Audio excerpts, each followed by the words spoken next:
Welcome to the House Committee on Judiciary. We have 18 bills to be heard tonight. We're in the room 101 of the State House, and today is Thursday, March 2nd, 2023.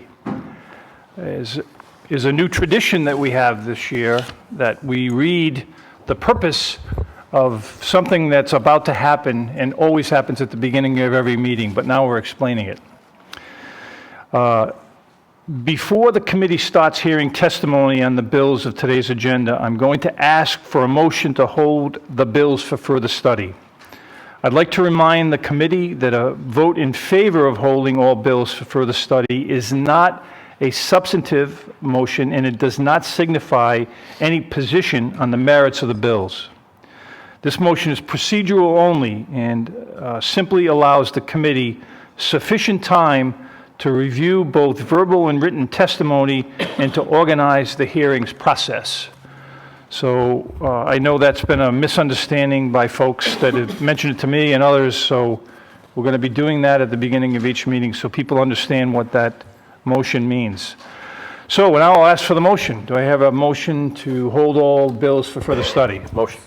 Second. Been made and seconded. All those in favor signify by saying aye. Aye. Opposed, nay. The ayes have it.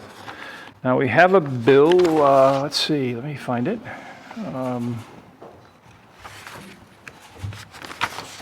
Representative Speakman here? Oh yeah, you're here. Let me put it in play for you. Representative, I'll dispense with my usual introduction and allow you to introduce your bill. Thank you, Chairman. Would you, for the record, would you give me the name of the bill and the bill number? Yes, I am here to introduce H5760, which is the Fair Chance in Housing Act. I'm introducing this bill at the request of the Lieutenant Governor, who is here and will do most of the talking on the bill. I want to thank my co-sponsors for signing on to the bill. And I am in full support of this bill. It is, the goal is to provide access to rental housing for Rhode Islanders who may be facing obstacles because of past criminal records or inaccurate credit reports. It sets out when and how these background and credit checks can be used to ensure that both landlords and tenants are protected. I have read the written testimony, and I want to point out that the bill does not prohibit either credit checks or background checks, but rather tries to ensure that they are used in a non-discriminatory manner. So I will end my testimony here and ask that you call the Lieutenant Governor if you're so inclined, Mr. Chairman. I am so inclined. We have the Lieutenant Governor here. Welcome. You could step up.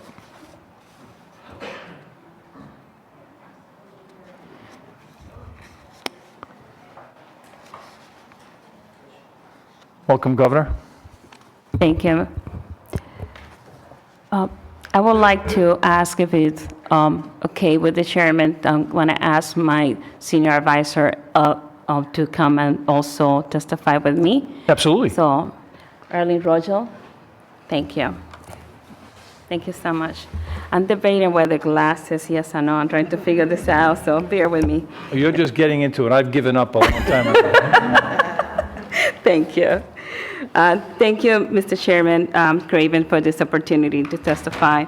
I want to thank Representative Speakman for sponsoring this bill, and also would like to thank the members of the committee for co-sponsoring the bill. Also, Representative Knight and Felix are also co-sponsor. The other representatives that have co-sponsored the bills are Rep. Morales, Henry, Alzate, Hidalgo, Porters, Cruz, Tansey. I also want to thank all of them for co-sponsoring this bill. And the advocates that are here that are going to be testifying, I want to thank you. So when you move to a new place, it should be a time in which you have excitement. You're excited about going to a new place and the new possibilities. And it should be a moment in which you're thinking about the future of your future home. But right now, the state law makes it too easy for Rhode Islanders who are seeking a new home to get stuck by mistake of the past. In many occasions, for just one single mistake that they made in the past that has been years old and is on the record. For some people, that issue might be a criminal mistake, committed decades ago, or even an encounter with the police that never resulted in charges. For some, it may be a financial mistake that they made, maybe because in their youth, they never knew or learned about financial education or personal finances. For some people, it's not a mistake at all. Young professionals, immigrants, victims of domestic violence can have issues finding housing because of a lack of credit. This issue can affect every community in our state. I stand before you today to ask for your support in giving a fresh start to Rhode Islanders seeking a home by passing the Fair Chance in Housing Act. The Fair Chance Housing Act serves as a complement to the General Assembly's work over the last decades. In 2013, our state experienced an unemployment crisis, and we took bold action by passing the Ban the Bucks. And that prohibited the background for criminal background checks for individuals seeking for jobs in their application process. Today, in the middle of a housing crisis, we propose to offer the same protection for housing applications. The Fair Chance in Housing Act will prevent housing providers from considering credit issues from greater than 3 years and non-violence criminal issues from greater than 10 years ago. For the formerly incarcerated in person to find employment, enroll in a school, have access to medical care, they need to have a place to live. Already, the deck is stacked against them. And in a market with one-third of Rhode Island renters are housing cost burden, and with incarcerated individuals get paid as little as 50 cents an hour. But even for formerly incarcerated individuals who have access to finances or are doing better, are more stable financially, they can find it very extremely difficult to find a housing because of the restrictive criminal background screening policies that we have. The National Alliance to End Homelessness estimates that in urban areas, 50% of formerly incarcerated individuals experience homelessness upon release. Compared to the general population, formerly incarcerated individuals are seven times more likely to experience homelessness.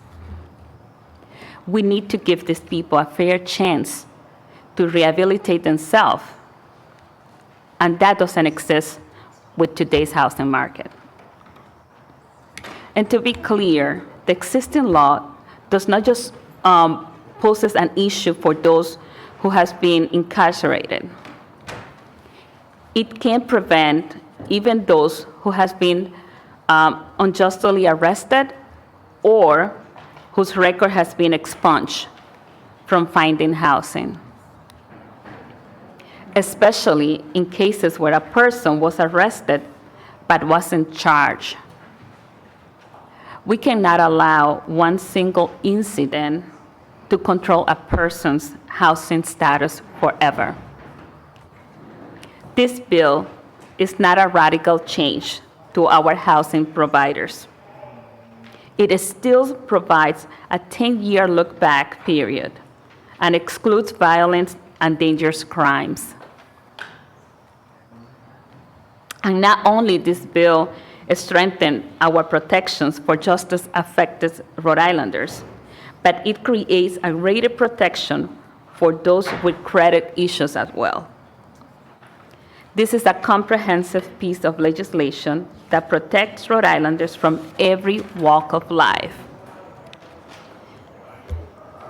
I'm proud to work with the Rhode Island's, I'm proud of the work that Rhode Island have done over the past 10 years, as I said earlier, in to make it easier for individuals to start over, like ban the box. And also the law that just got passed last year for the cannabis expungement legislation.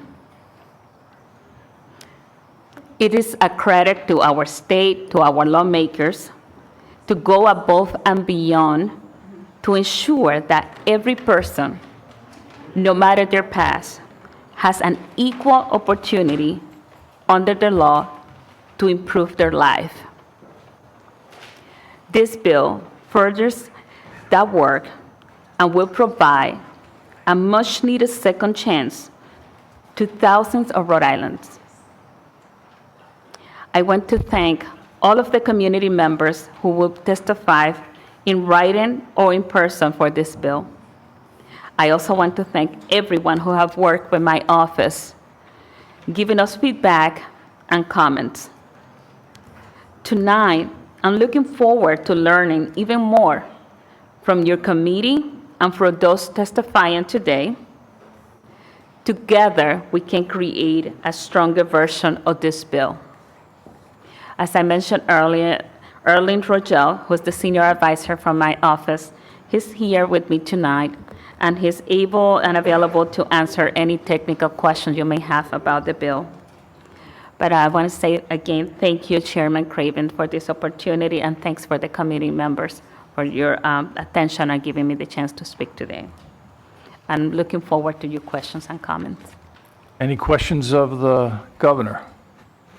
Thank you, Governor. Are you going to testify? Oh, you want one? I'm sorry. No. If there are questions, I'm happy to answer them. I know you have a long agenda today, Chairman. I just wanted to make a quick comment. I just want to sincerely thank the Lieutenant Governor and her team for working on this. And it's really a wonderful step forward in our state, an important step of addressing, the housing crisis, especially in my community, personally for me and my family members, and which for so many is the part of access just into housing. So I just want to sincerely thank you for bringing this forward. Thank you, Rep. Dr. Covesi? Lieutenant Governor, thank you for presenting this bill. If I may ask your policy advisor a question, just clarification, and perhaps either he or one of the lawyers here at the committee can ask this, can answer this. On page 2, lines 26 through, let's say, 34, there is what cannot be considered in an applicant's history. If it's after the issuance of a conditional offer to an applicant, a housing provider may only consider criminal record in the applicant's history if it's occurred within the last 10 years, and there's my question, and is considered one of these convictions under these descriptions from line 30 on to line 2 on the next page. So it says and. Does this mean if someone was convicted 12 years ago of first-degree sexual assault, just to pick one of the crimes, if someone was convicted 12 years ago of first-degree sexual assault, that would not be considered? Because it says and. So it would have to fall into both buckets. It'd have to be a crime that falls within the last 10-year window and one that's outlined right here. We took this list of crimes from Rhode Island general law, categorized under crimes of violence. But you're correct in your assessment. Now, a landlord can reject an application still after that. There's a route for that to happen. It has to be a legitimate, non-discriminatory purpose for rejection, however. It can't be solely based on a mistake made from 12 years in the past. But if an individual was convicted 12 years ago of first-degree sexual assault, they could not be denied. Not after a conditional offer. Representative. Thank you. Any other questions of the witnesses? Okay, thank you very much. Next bill is House Bill 5580, sponsored by Representative Morales. Would you come forward and put the bill in play? I'll introduce it.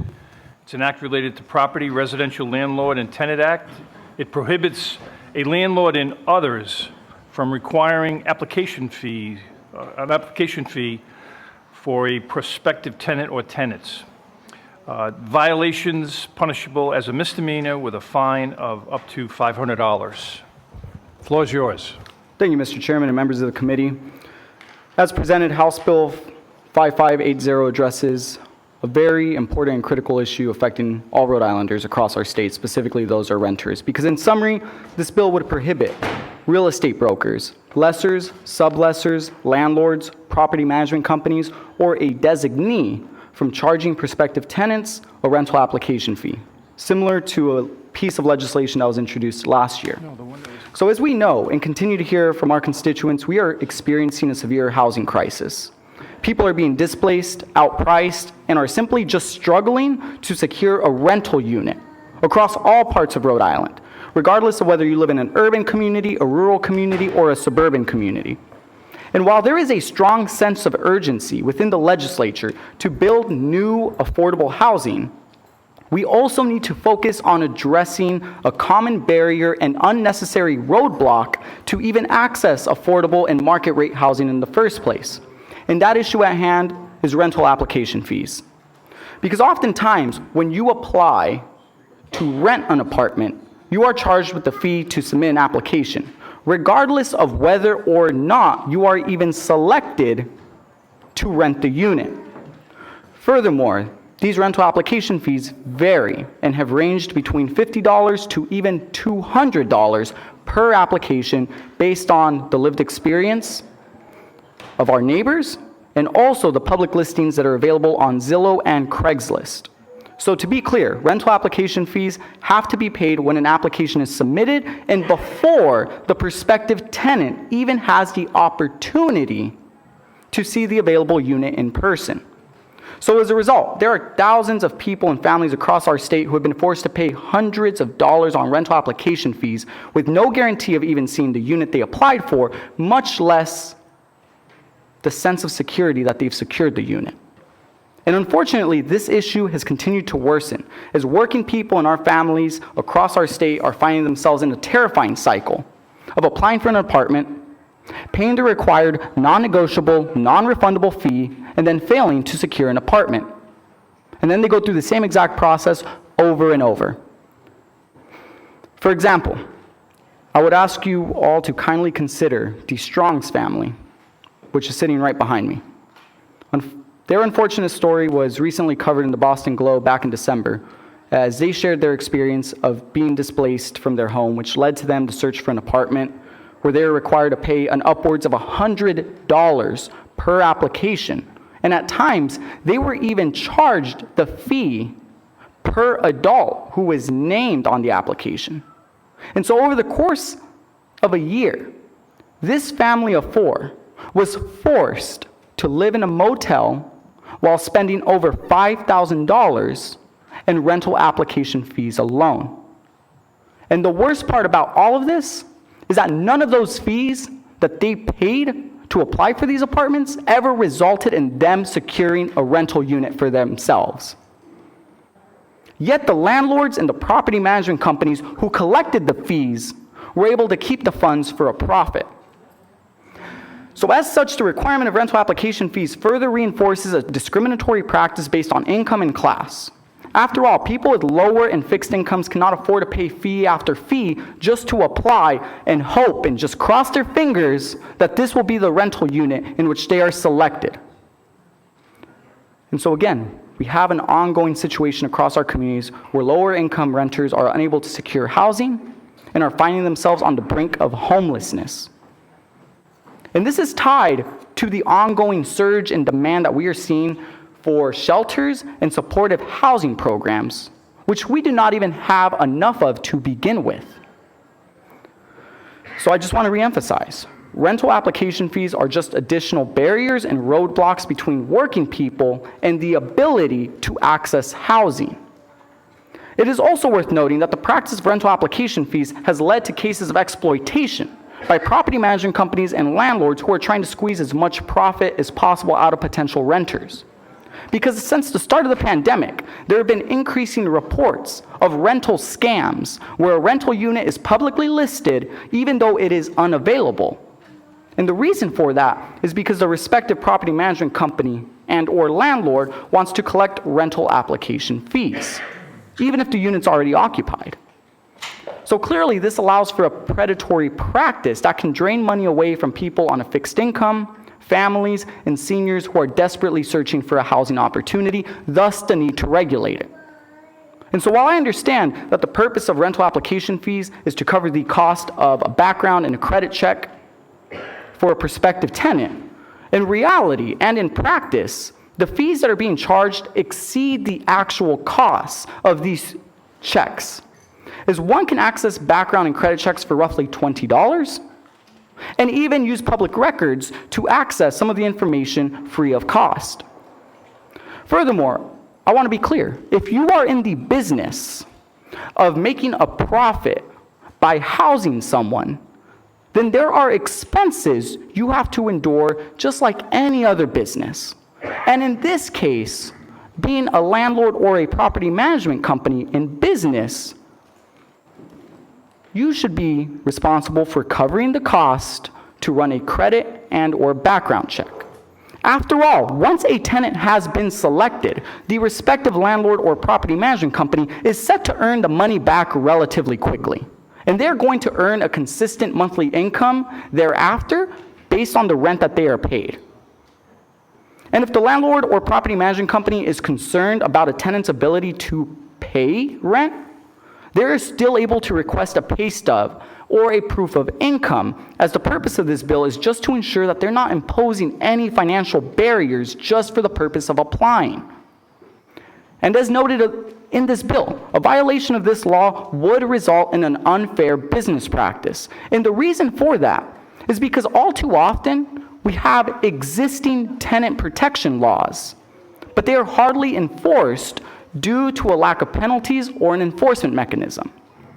A perfect and sad example is the source of income protection law we passed 2 years ago that essentially said that if you have Section 8, you cannot be discriminated against.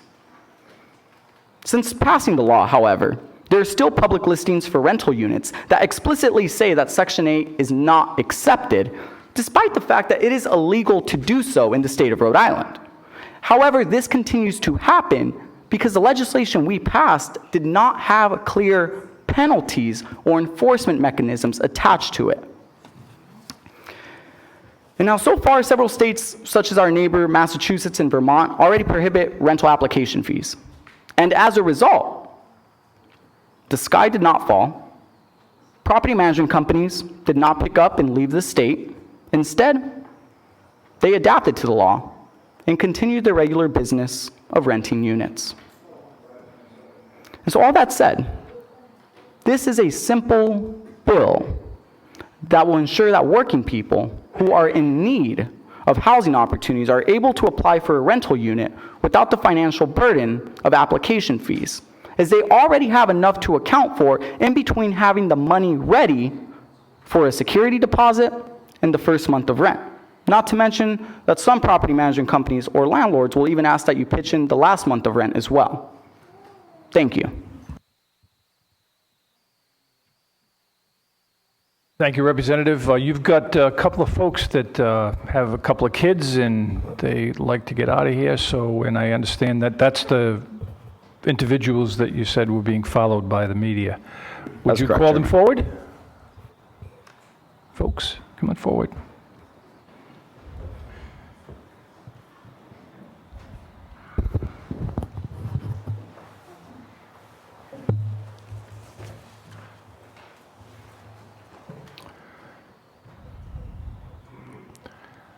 David, could you make sure all their buttons are up so that they can testify? Is it up? Okay. Go ahead, Dad. You're first. Well, like the gentleman stated, we spent about $5,000 in application fees. It sounds like it's a lot, but it's a real easy number to get to. You know, simple example, you go look at 5 apartments in a week. That's $500 that week that you don't get back whatsoever. You know, and I heard something say about like credit. Usually if your money's not good, your credit's not neither. So I don't know, I don't understand. How they You know? can charge application fees? Like why can't they take the application fee after you got the apartment? You know? Like, is there any laws for landlords? Do they have any? I think that's why we're here. Free roam, they can just go nuts. That's my perception. You know, do they have to get background checks?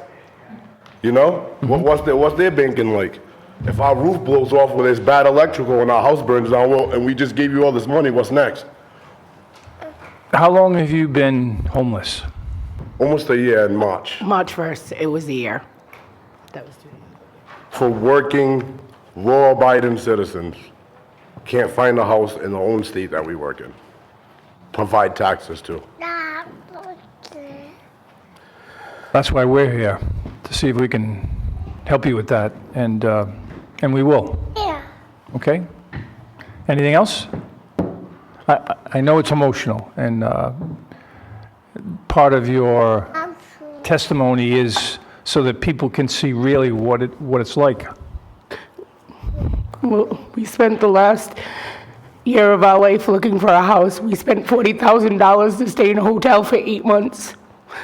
Then we were told by the state that we couldn't get help unless we slept outside with our children. And we slept outside, and then we were told our family's too big to get help. And that was told to us after the fact, like, That we spent 3 weeks at Yeah. campground. we was told after spending all of our savings being in a hotel by the people who run the whole thing, oh no, you're not homeless. You gotta go live in the woods to be considered homeless in Rhode Island So we did it. on a federal level. So we did it, to And then- no avail. Still no room and no shelters. Our family's too big. We can't even stay in a lot of hotels because my family's too big. We have 6. We have 4 children. We're told we have to rent 2 rooms. We both work. We had $40,000 saved. We needed a car and we needed a house. We spent $40,000 on a hotel. Do you have a cell phone? I do. You do? Would you leave that number with Representative Morales? Yes. And I'll personally see if we can do something about that. Okay? Thank you. Yes, go ahead. Sir and ma'am, I just want to let you know, so I read the Globe article slowly and carefully, and a lot of the people that I work around, I live around, my associates in politics, my family and my wife, I know they read it too. And your ordeal, and my heart goes out to you and your family, is going to, it's going to make some change, I predict. I pray it does because I know my family's not the only family going through it, and I'll show up every time. And I'll tell my story to anybody that wants to listen because the children don't deserve to. My kids come to me crying, my 3-year-old, Mommy, can I have my bedroom? Every time we leave, Can I it's have my like, oh, did you toys? find a house yet? Yeah, It's not easy. and I can't snap my fingers and fix it today, but I want you to know that, you know, behind us, in front of us, are all these screens with words that are just words on the law books. And it's hard sometimes to sort of read the law and then think about how it works in real life. And I'm a lawyer. When we hear about a story like yours, when people read that and they read it through the excellent reporting of the Globe, it hits home in a way that is a killer. And we're going to, the speaker said today, your experience, as highlighted in the paper, has motivated him and put a little extra spring in his step to tackle this problem, this atrocious problem that we have in Rhode Island. year after year after year. I just want you to know that you have affected the conversation in a way that not many regular citizens can, and thank you. The smallest state, like you know what I mean? Like, Right. literally, the smallest state in the nation can't get it right. I think Vice Chair McEntee wants to say something. Thank you, Go Mr. ahead. Chairman, and thank you for coming tonight. And although I do think that Representative Morales was very articulate, the four of you sitting here is the whole story. And you are, I give you so much credit for showing up here today with your kids. And as, unpleasant as this may seem for you, you're gonna get results. So thank you, and, my heart goes out to your whole family. And And it hurts a lot too, like you look and it would be like, oh, pet friendly. You call the place, how many kids you got? oh, You know what that feels like? Like honestly, That's, but you can't have kids. you know what that feels like? yeah, Pets are welcome, but if you have too many kids, yeah. it's a problem. Well, it shouldn't be that way, and we're gonna help you. We're gonna help fix this. Thank you. So, thank you for coming. Thank you. Representative Colwell. Thank you, Chairman. I don't want to reiterate everything my colleagues said, and I agree with them. I support this bill totally. But I do want to say I have two little kids of my own. Well, I guess they're not as little as yours now. They're 8 and 11, and you are so well behaved and so poised, and I am just so impressed. The times I have brought my children to the State House, they've been running around like maniacs. And so for all the hardships and all the tragedies and all the difficulties, you're doing very well and very right by your beautiful family. So thank you for coming and being here with us, because you are going to affect a lot of change, and it means a lot. I hope so. Thank you. Go ahead. Chair. Yeah, I just wanted to add to, I'm a mom of 4, and I know that feeling.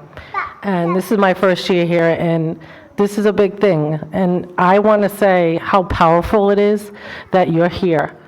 And this is what we need to start changing some of these laws.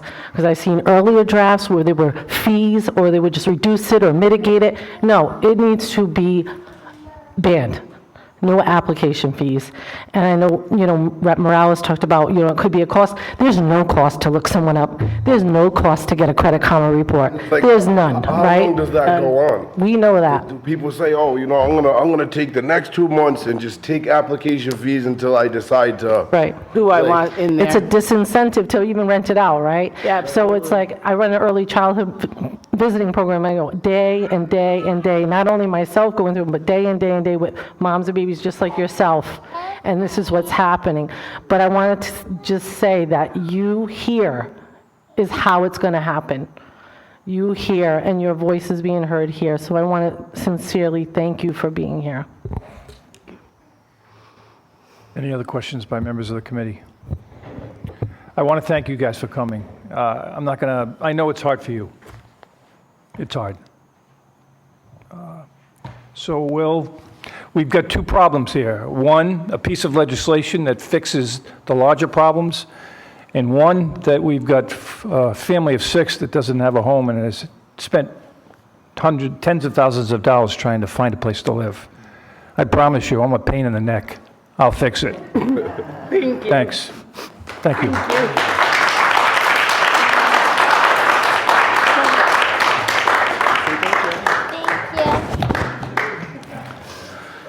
Okay, we'll go to the next bill now, because we're going to put them all in play. So we've got Representative Stewart has Bill 5362. She come forward. Actually, I think you have 2 bills, Representative. That's correct. So we'll start with the first one. This is 5362. It's an act related to property, Residential Landlord and Tenant Act. It increases the amount of time of notice a residential landlord must give to a tenant prior to any rent increase. Thank you very much for the opportunity to talk with you all this evening, Chairman Craven and members of the Judiciary Committee. Please be assured I will be brief. I also think, much like we just experienced, the most important testimony for you to hear and read tonight will be from tenants themselves, as they have tried to navigate difficult conditions to remain housed, and from organizers and advocates who see every day how Rhode Island families are forced from their homes due to a system that is increasingly stacked against low-income, working-class, and even middle-class renters. As legislators, we have an opportunity to bring some fairness, sanity, and compassion to a rental market gone wild due to regulations that are inadequate and unreasonable to address current conditions. You will hear from people who feared becoming homeless or became homeless because they couldn't find affordable replacement housing in 30 days. Housing is so fundamental that it is like anything else. We can't treat it like everything else. When it comes to the stability and well-being of our communities, whether you're a landlord or a legislator, we must ask ourselves whether we're part of the problem or the solution. I hope we'll choose to be part of the solution tonight. This bill simply gives people more time to figure out how to deal with rent increases from the existing 30-day requirement to 120 days, and for our elders, from 60 days to 150 days. And by providing more time, simply seeks to prevent them from ending up in the street. And I'll just say that the number of days requested in this bill is not random, it's not arbitrary. It considers a host of important issues, such as an ability to budget or reconfigure a budget to deal with an employer, perhaps to get more money or raise, to even decide to pursue different employment, and also to figure out a way perhaps to stay in district for your children to remain in their schools. So with that, I'll conclude my statements. Any questions of the sponsor? Seeing none, we will get back to the witnesses, but we'll go to your next bill to put it in play, House Bill 5691, also sponsored by you, an act related to Property, Residential Landlord and Tenant Act. It prohibits a landlord from increasing the rent for a residential property more than once annually. Violations of the provisions would be deemed a deceptive trade practice and subject to penalties. Thank you once again, Chairman Craven and members of the Judiciary Committee. Just to be brief, you've already summarized the bill. Most working people, if they are lucky, will receive a raise once during a year. Our seniors who live on a fixed income may not even be able to count on that. If you have the protection of a yearly lease, you don't have to worry about multiple increases in a year. However, month-to-month renters without a lease can be subject to multiple increases during a year. And much like with my previous statements, if we care about keeping families in their homes and we care about limiting the number of Rhode Islanders who are unhoused, this is a moderate, common sense bill to help keep people in their homes, to give them a fighting chance. Thank you. Okay. Any questions for the sponsor on this bill? I got one. All right, go ahead. Thank you, Rep, for bringing these bills to our attention. I'm just going to throw this out there for you and really for Ledge Council as we think about these things going forward. It sounds like, given I haven't rented in like 35 years. I have no idea, right? And certainly not in Rhode Island, certainly not in this market. But from sitting here for the last couple of years and listening to stories both in committee and from folks on the street and looking at some other things in my day job, it appears to me that whoever said it before, I forget what it was, that the rental market is just flat out of control. That was you. Yeah. I feel like what we need is a uniform practice for all things that have to do with the relationship between landlords and tenants. When you buy a house, there's a uniform Rhode Island Realtor approved P&S agreement. It is the same for everything. The procedure is the same for everything. And I'm hearing stories, and I don't want to bang on landlords all over the place. I know there's many good ones out there. But there seems to be actors out there who are doing what they can to extract as much profit out of the system as they possibly can. And of course, the source of the profit is the renters.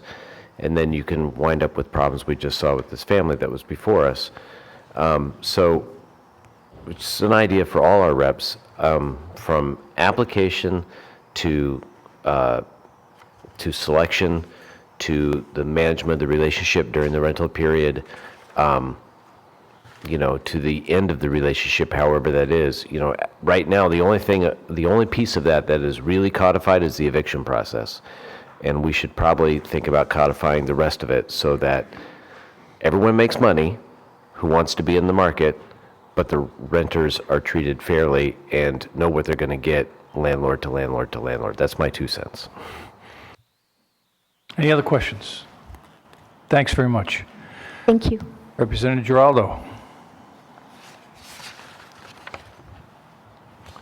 While he comes up, this is House Bill 5689. It's an act related to property, residential landlord and tenant act, immigration status specifically. Prohibits a landlord from inquiring about immigration status of a tenant subject to any federal law or regulation, but may request financial information or proof of identity.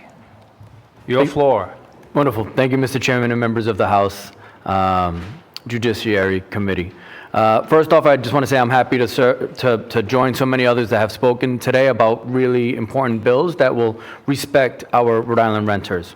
I'm here today to present House Bill 5689, which would prohibit a landlord from explicitly inquiring about the immigration or citizenship status of a tenant or a prospective tenant, occupant, prospective occupant of a residential rental property, and also prohibit municipalities and housing authorities from compelling their landlords or their agents to ask such questions.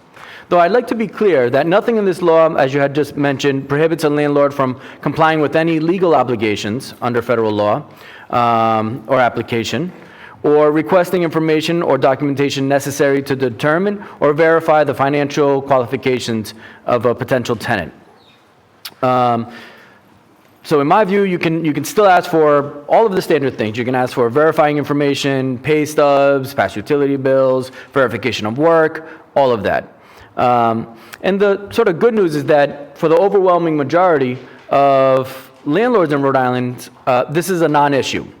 They don't ask this question. They have no reason to ask, and frankly recognize that it would be unnecessary and inappropriate to ask about someone's immigration status. For most of Rhode Island landlords, it's a non-factor, as it should be. And as a former landlord of a 3-family home, I believe asking for someone's immigration status is unnecessary to the tenant selection process or the tenant-renter relationship at all. So why put this bill forward if the overwhelming majority of landlords don't feel the need to require or request this information? Quite frankly, it's for the very few that do, and in particular the ones that use it as leverage against their renters. It's a small number, but there are predatory landlords that use their tenants' immigration or knowledge of their tenants' immigration status as a way to force them into accepting atrocious living conditions. As the Rhode Island Commission for Human Rights points out in the written testimony, by requesting this information about immigration or citizenship status, some landlords target ethnic minorities, people with accents, or people who, in the landlord's estimation, appear to be foreign-born. The impact upon certain racial and ethnic minorities, regardless of their immigration or citizenship status, is obvious. Permitting such seemingly benign questions has led to the type of targeting expressly forbidden by state and federal housing laws. In my experience, I've been privy to example after example of tenants being subjected to unlivable conditions. Toilets and showers completely out of service, ceilings collapsing in a child's bedroom, heat not working in the middle of winter for months. All allowed to continue because the landlords knew that the tenants were undocumented and threatened to call the authorities or raise the rent if they spoke up. Those kinds of threats are cruel and can be frightening to anyone, regardless of their citizenship status, whether they're on a student visa, have refugee status, or maybe a family with mixed citizenship. And at least in my own personal experience, as mentioned before, it's been people of color that are receiving this threat or facing this predicament. Most of these hardworking tenants that I know of in these situations were enticed by the landlords by low rents, simple rental process, not many questions in the process. And in these scenarios, landlords intentionally do not provide leases or rental agreements, as they know that without it, the renter has less protections and they will always have the upper hand. By not having a lease, they are able to threaten to not only throw a family out on the street in a moment's notice, but also threaten to have their children basically ripped away from them just through a simple phone call, or threatening of a simple phone call. And again, just to be clear, this bill doesn't prevent landlords from doing anything to comply with federal housing laws or requiring information or documentation. So in closing, this bill aims to prevent abusive practices and make it so that Rhode Islanders can rent with dignity, and it would also encourage compliance with the state's Fair Housing Practices Act and Federal Housing Act. Thank you, Mr. Chairman and members of the committee, and I'd be happy to answer any questions that you might have. Any questions for the sponsor by the members of the committee? Representative Fenton Fung has a bill, 5579, an act related to property, Residential Landlord and Tenant Act. It allows termination of residential leases by a domestic abuse victim, sexual assault victim, or a stalking victim. Yes, thank you, Mr. Chairman, and thank you so much for sticking in here. This bill, very simple, and it's actually based on a law that just passed in Tennessee about 18 months ago. Washington State also put a similar piece of legislation in play, although it's a slightly more liberal than this one, which is nearly identical to Tennessee. And appreciate the bipartisan support on this bill right now. We might have seen in the news over the past few weeks that in the past 3 years, domestic violence has actually been the #1 felony in our state, almost 13,000 different charges in just those 3 years. And you heard it from your friends who are police officers as well. Those tend to cluster in times of significant financial stress, health stress, and certainly we've all been through that. There's no excuse for it, but we tend to see these. Nationally, domestic violence is underreported. They believe the same thing here in Rhode Island. 1 in 3 women and 1 in 4 men are believed to have been victims of domestic violence at some point in their life. Domestic violence rates tend to be highest in poorer communities, but by no means is that exclusive. Even my home community of Cranston has actually had several unfortunate homicides related to domestic violence in the past few years.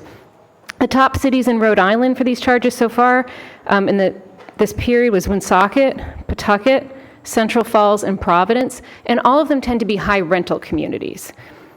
We also know it's very common for domestic violence offenders to escalate. What starts out as a slap moves on and gets more serious with different assaults and different stalking violations. Last year, the General Assembly invested over $10 million in ARPA funds just to work on this issue of domestic violence. So it's very timely, and it's wonderful to bring this piece of legislation forward. What it simply does is that with an order of protection, you must have that, issued within the last 60 days, a victim of domestic violence, stalking, or sexual assault can break their rental lease within 30 days. And that gives them the ability to remove themselves from the situation. Not everybody is on a month-to-month lease. If these type of acts were happening in month 1, month 2 of a 12-month situation, you might be in significant danger for those foreseeable months. And it's incumbent upon us to make really common sense legislation saying, all right, you'll be able to remove yourself from this. The landlord is forbidden from telling anyone where you're relocating to or anything like that. And hopefully we'll be able to protect men and women who unfortunately find themselves in their situation, which we're seeing across the state. That's it. Questions for the sponsor? Just one. Rep, I think it's a great idea. Great bill. I don't know why we haven't thought about it before. I would make one suggestion if this actually goes the distance. Yep. The bill requires the abused person to provide the landlord a valid order of protection issued or extended pursuant to following a hearing at which the court found by a preponderance of evidence. There are a ton of times where the parties, for whatever reason, the defendant and the plaintiff, the abused person, agree to an order without a finding of fact. And that kind of order, which is actually probably far more common, or at least as common, you should be able to use that as well, because particularly in cases where the defendant has criminal charges, they're not going to go to a domestic abuse hearing and testify there because they're going to put themselves in trouble on the criminal side. So they'll just agree to the order and everyone walks away. So I would just say, if you can give the landlord a valid protection order and it doesn't have to have this hearing stuff, that'd be great. I think that's real common sense compromise. The Coalition Against Domestic Violence has also asked me to push that to 90 days instead of 60 days, just because of the backlog in the courts and the kind of the process here in Rhode Island. And I think those are all real common sense solutions and compromises we can make. Any other questions of the sponsor?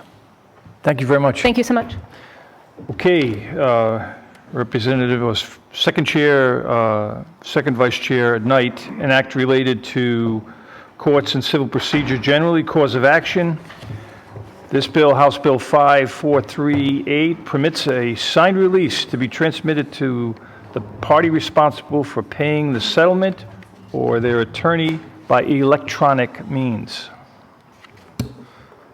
Exactly. It is what it says. It brings the claims law into the 20th century and allows electronic format. I think it's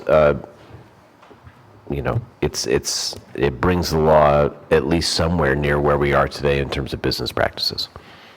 Great. Do you have any questions of yourself? I do not have any questions of myself. Thank you. Good. I would have liked to have seen that.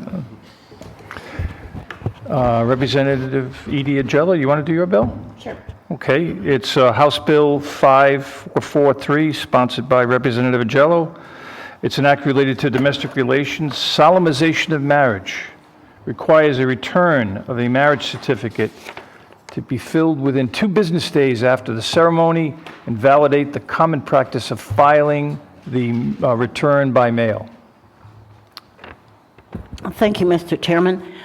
This legislation was suggested to me by a constituent who sometimes performs marriages as a justice of the peace, I think. And right now, according to law, if you perform a marriage on a Friday evening of a 3-day weekend, with Monday being a holiday, you cannot get that license into the city or town licensing authority within the 2 days required, because it's 2 days, simply 2 days.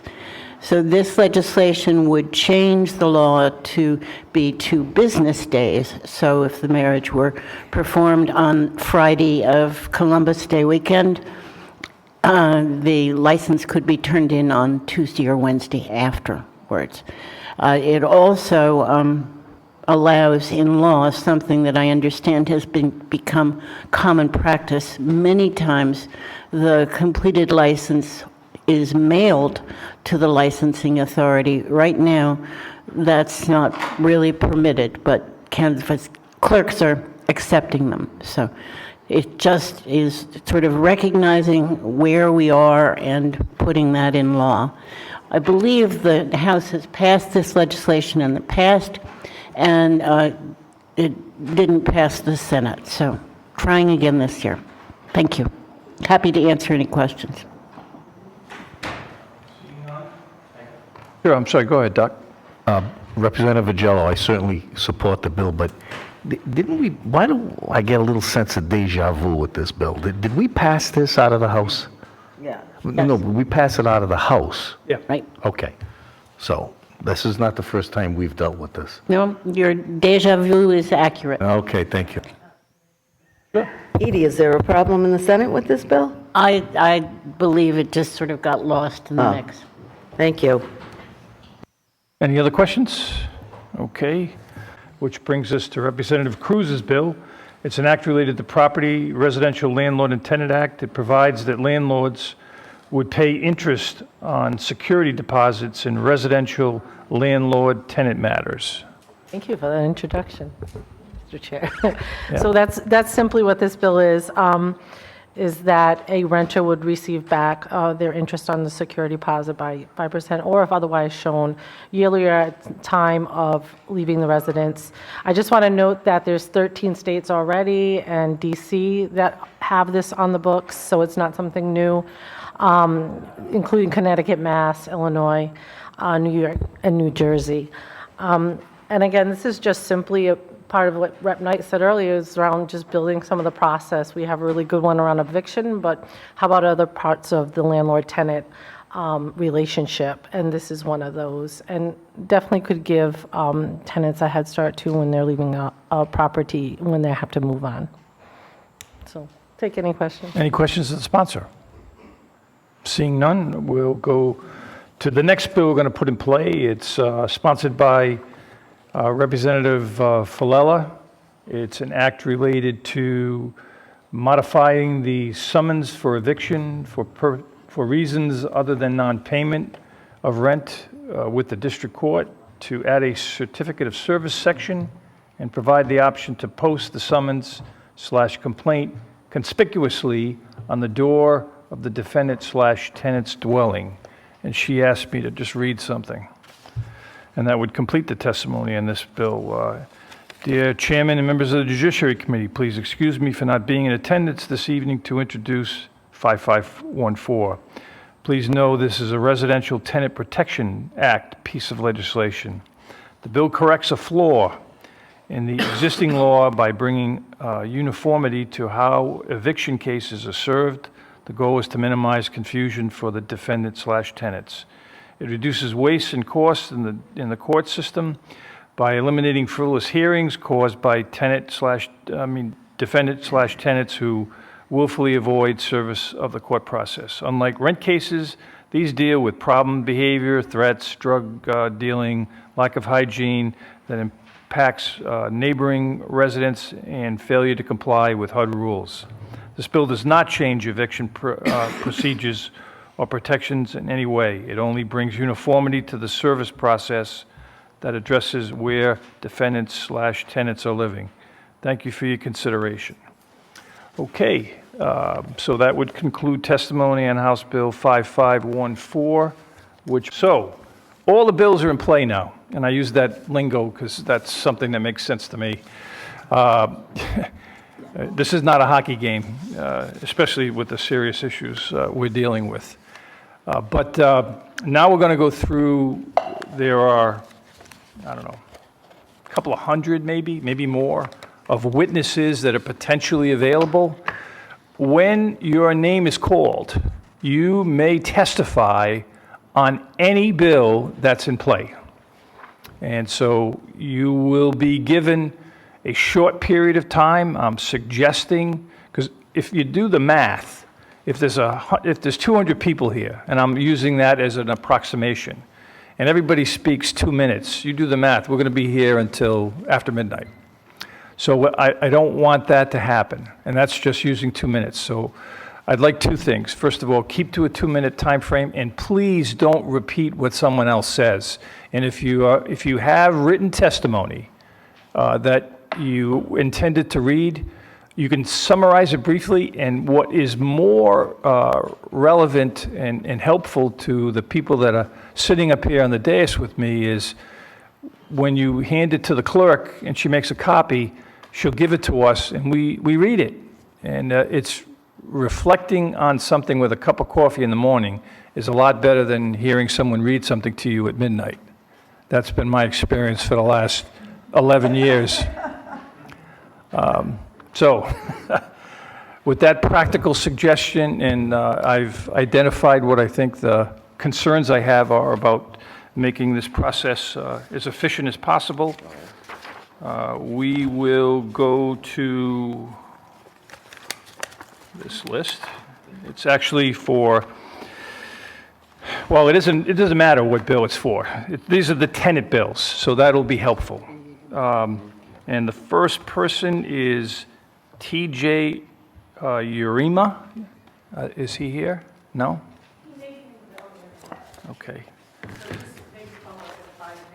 Okay.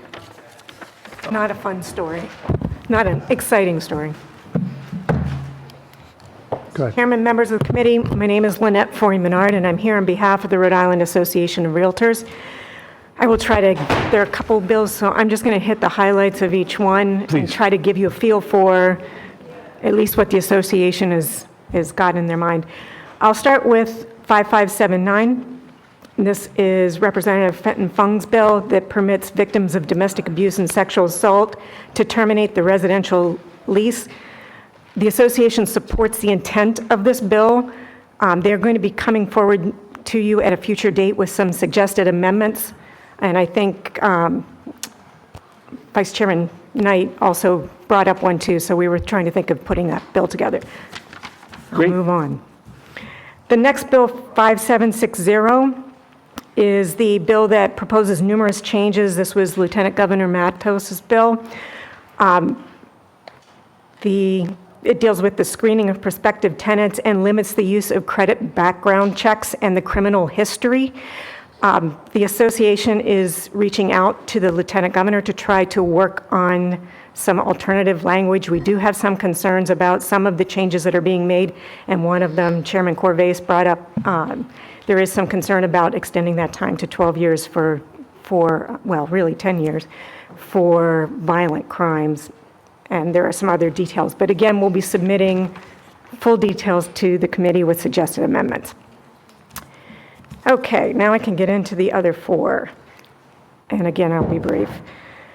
House Bill 5362 increases the time notice a residential landlord must give to a tenant prior to any rate increase. The association agrees that there should be some type of notice given before rent is increased for a tenant. However, the way this is drafted, it would make Rhode Island an outlier with the statutory notice and the time frame that's included. We would suggest maybe doing a further deep dive research of what other states do and what might work well, so that there's an actual time frame that is meaningful and is not arbitrary. House 5580. Sir, can you hang on for a minute? I can get to you. I don't want you to leave. Excuse me. I can give up my seat, Chairman, as soon as I'm done. Thanks.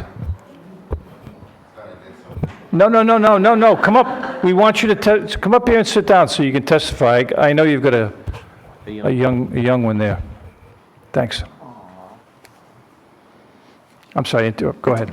5580 talks about charging a rental application fee, and there was a lot of discussion about this one. And I have to say, sitting back there, I'm very angry. I'm angry about people asking for fees and not having an apartment to rent. That just infuriates me. It also infuriates me to hear the story of someone paying application after application after application and ending up in a hotel. At the same time, there are landlords that use application fees to pay legitimate expenses for the application process. There are rental agents. There are checking the credit reports. There are checking employment histories. There are attorneys that get paid in that process. So there are expenses that a landlord does realize in that process. So I think perhaps if we can get both sides and look for a balance, that may be an avenue the committee may want to consider. Sure. I think Doc's got a question for you. So I don't forget, because you're going to go on to a couple more bills, would you be able to get us some data regarding the breakdown of expenditures that would be legitimately applicable to the application fee? I can say we can certainly get you the categories. Is that what you're looking for? Are you looking for? I think a little bit deeper than the categories. We will give it a shot. Because I think I'd like to see what would be considered legitimate expenditures within the different categories, okay? Fair. Thank you. Yep, I'm sure that. House 5690 is the bill that requires property owners to pay interest on security deposits during the term of the rental agreements. And this is an interesting one because there's nothing in law that requires the rents to be placed into a bank account, and some, it's my understanding, do not. So in those situations, I'm not sure how they would pay interest on something when they're not getting interest on that money. The other piece to that is that the security deposits are intended to be used to repair items that are damaged or lost or stolen by that tenant. So that money could be used periodically during the tenancy. Finally, 5691 prohibits property owners from increasing their rent more than once annually. And in this case, the association appreciates the concern. It's just from our research, we haven't seen the issue. And perhaps we can get, again, another deeper dive to understand if it really is a big issue in Rhode Island. We've talked to our members and we don't see that. So I will rest on the written testimony for the remainder in the interest of time, Chair. Thank you. Jay? Gail, would you agree with me that if it happens once, it's too much? I mean, that's the problem. You guys are the responsible ones, but there's folks out there who are apparently operating in an unscrupulous fashion in the market, and that's, I mean, it's super troubling. And I am not a regulation guy, generally speaking, but housing is a core human need, and I'm more than willing to regulate to clamp down on these bad practices. And I'd wonder, while we're asking for things, I don't know if you can get this information, but I'd be super interested to see what the Human Rights Commission has been doing in terms of enforcement with respect to housing policy. They have a broad portfolio. I never hear about them in the community. I don't hear about them in the General Assembly, and they're certainly not here tonight, even though we're talking about something that's part of their mission. So I'd be interested to see how much effort they're putting into fulfilling their statutory mandate, if you have any data from your people. I will definitely ask David. Thank you. Thank you. Any other questions? Yes, ma'am. Is it okay if he goes first, seems he has the child? Yes, that would be great, and that's gracious of you. Thank you. Oh God, oh, you're so nice, it better be okay. Thank you very much, Chairman and committee members, and thank you. My name is David Valise. I'm the director of the Rhode Island Interfaith Coalition to Reduce Poverty. We are a coalition of faith leaders from many traditions all over Rhode Island that believe that we have a moral duty to fight poverty and inequality.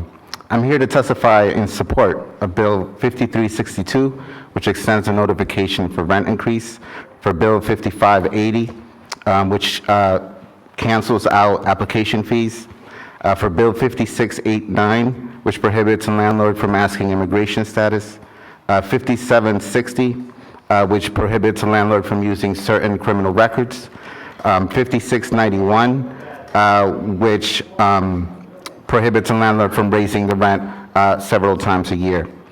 I myself and all the faith leaders that I represent believe that housing is a human right. It's a basic need. We believe that we must do all we can to allow people to get housing and be housed. More than ever before, poverty and housing insecurity is on the rise. In the scriptures of our many, many faiths, we are taught to help the poor, to help the needy. In the scriptures, we also are told to defend the oppressed. We are also taught to embrace the immigrant because we are all immigrants. And lastly, for the criminal records, we are taught about forgiveness and redemption. And without redemption, I myself would not be here. So please, I wish I could simply just say that God told me to tell you to pass all of these bills. I'm not going to do that, but I will say that we believe as people of faith and people of tradition that deep inside of us, we know that we need to do right by the poor in this state. And these bills will go a long way to do that. because we need to offer more than prayers.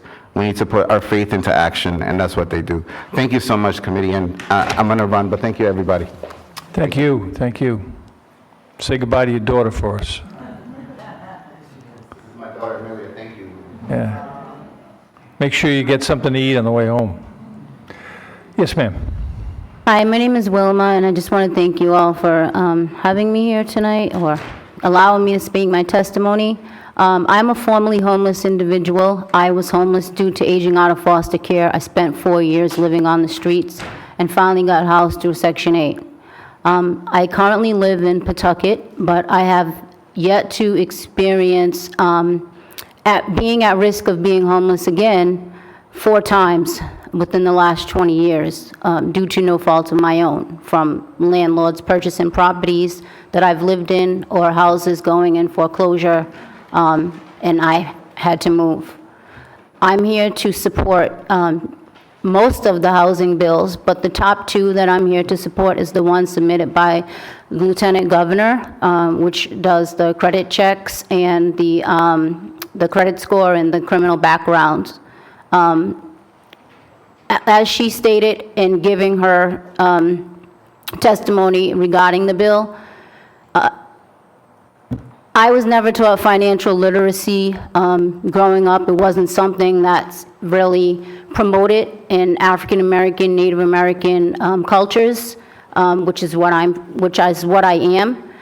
And so credit scores and financial security was not something that was important to me. It's something that I learned later in life, way before my credit had already took a tumble down. I feel like I'm a victim of having a bad credit because, as most people, I live paycheck to paycheck to meet the needs. And when I don't have the money to meet the needs, I have to take out payday loans to help cover the expenses of everyday living, which has caused my credit score to go down. So now, when I need to move again, because my landlord needs the apartment for himself, and I'm being asked to move out of an apartment that I lived in for 16 years, it's impossible for me to get an apartment or to even apply with the credit score that I have currently. So I urge you to pass the bill regarding the credit scores. And the other part that I'm really passionate about is the application fees. That's another issue that I'm facing. Within the past 2 years, I've been living on disability due to being diagnosed with fibromyalgia and other health issues that I have. So my income has severely went down. For most of my life, I worked 2 jobs and went to school. I have over $60,000 in student loan debt, and I'm barely making it from month to month. So when I'm being asked to come up with $50 to $100 for myself and my 3 adult children that live with me to even apply for an apartment, I'm not finding it. I don't have it. And I'm just like most of Rhode Islanders. My rent has severely increased from the time that I first moved into my apartment, which is over 16 years ago, from $750 to now $1,100. Thankfully, I have Section 8 to help me with that, but there's many people in my situation that don't. And I just urge you to really take a look at all the housing legislation that has come before you tonight and really make some swift changes. Because, again, I experienced homelessness over 20 years ago, and I don't see the issue getting any better. Thank you for having me. Thank you for your testimony. Okay. Come on up. And you too. You and the woman next to you. Come on up. No, you can come up.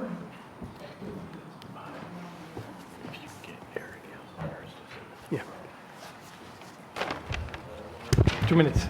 Thanks. Thank you, Chairman Craven and members of the committee. My name is Margot Morrisseau, and I am the Deputy Director at the Rhode Island Coalition to End Homelessness. We are focusing on a package of bills this year, 8 bills in total, that create more affordable housing and remove barriers to accessing housing, that protect people who are experiencing homelessness, that help to keep people safely housed, and that prevent unjust practices that lead to homelessness. Currently, as of our latest figures from February 18th, there are 403 people who are living unsheltered in Rhode Island.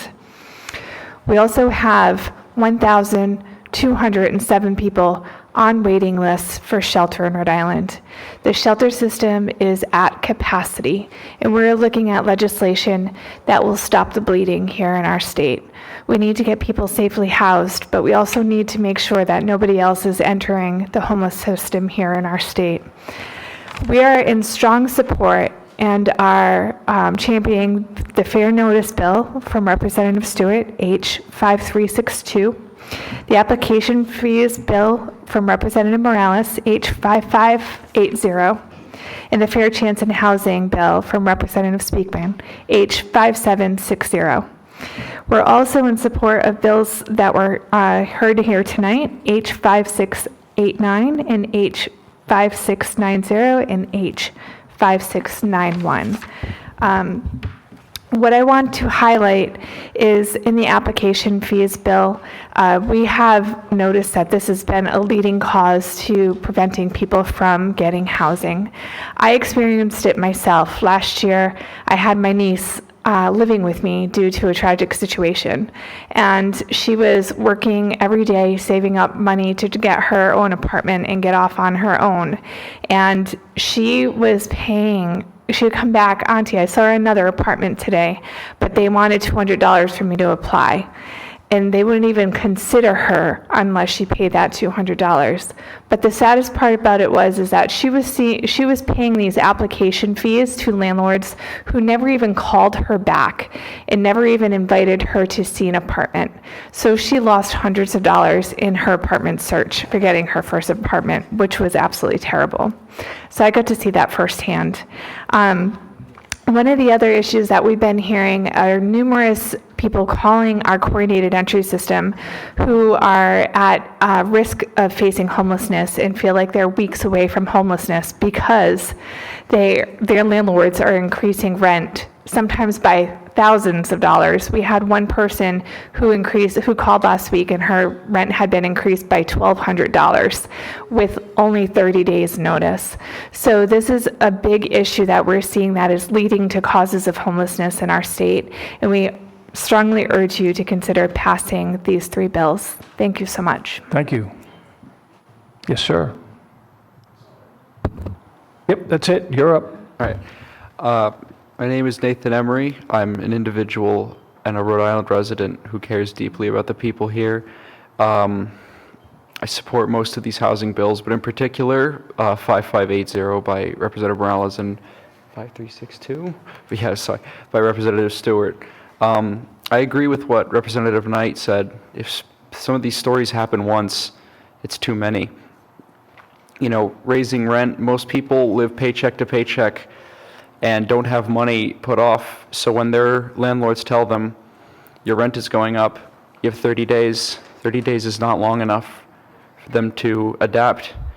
And there is no benefit to homeless people in society, like having homeless people. So I don't understand why we aren't doing more to prevent people from becoming homeless and also helping people get out of homelessness. And with the application fees, I mean, you don't have to, I've been applied to jobs, have not been called back to, but the difference is you don't have to pay to apply for a job.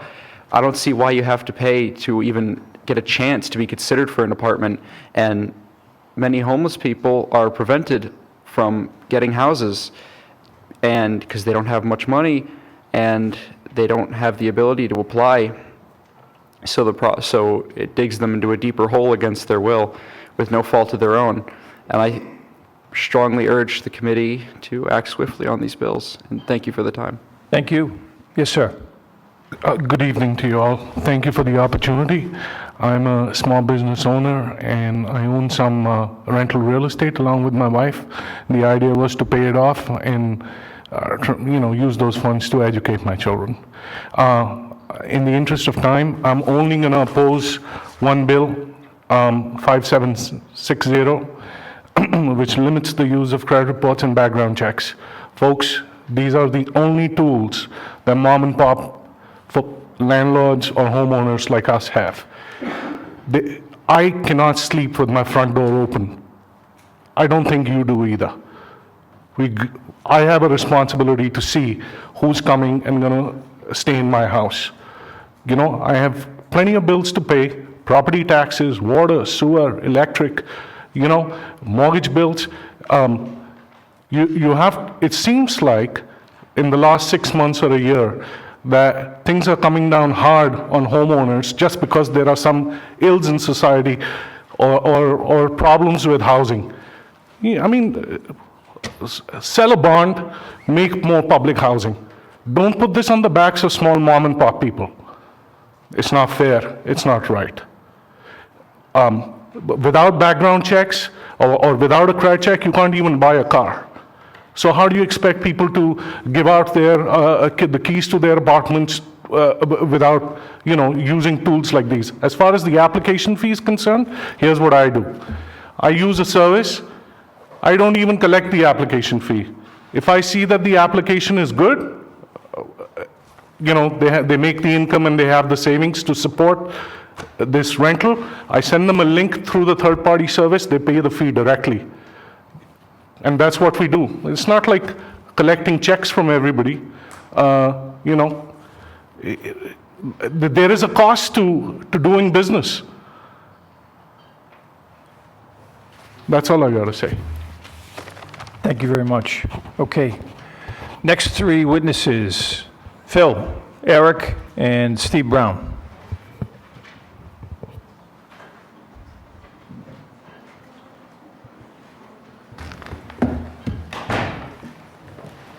Thank you very much, Mr. Chairman. It's been a long night. Good. Thank you very much. It's been a long night, and you have been patient. I think that the exchange earlier with the homeless family was probably one of the most powerful and emotional moments that I've shared in the State House in the 30-plus years that I've been coming here. And I thank you for your empathetic response to that family, because I can't imagine what they've been going through.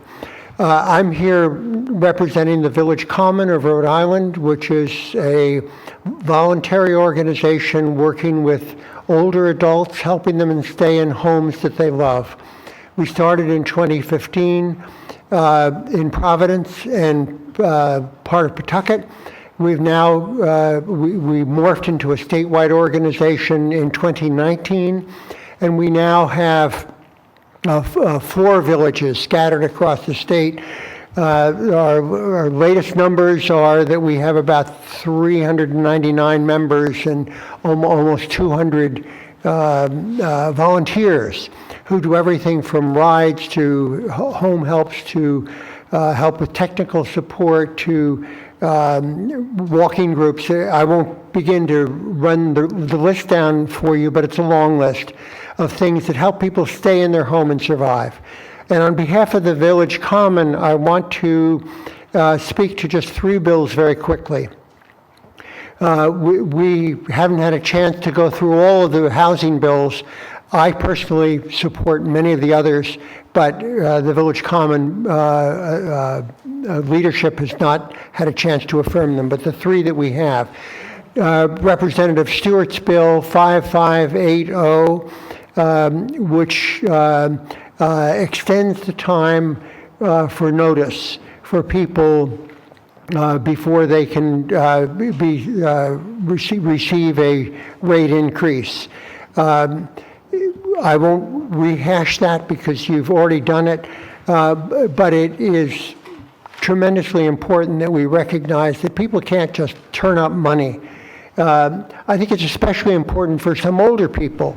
I had an experience with a first cousin for several months that last weekend finally broke out from under the thumb of an abusive landlord. And I'm not going to I could tell you the whole story. I don't think you need to hear it.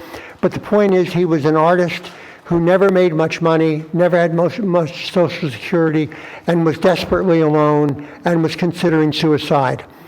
And were it not for some members of his family, a niece and her husband, he might have gone under at some points along the way. We have to be sensitive to those kinds of situations, and you've seen some of them tonight, and what you've seen is only the tip of the iceberg.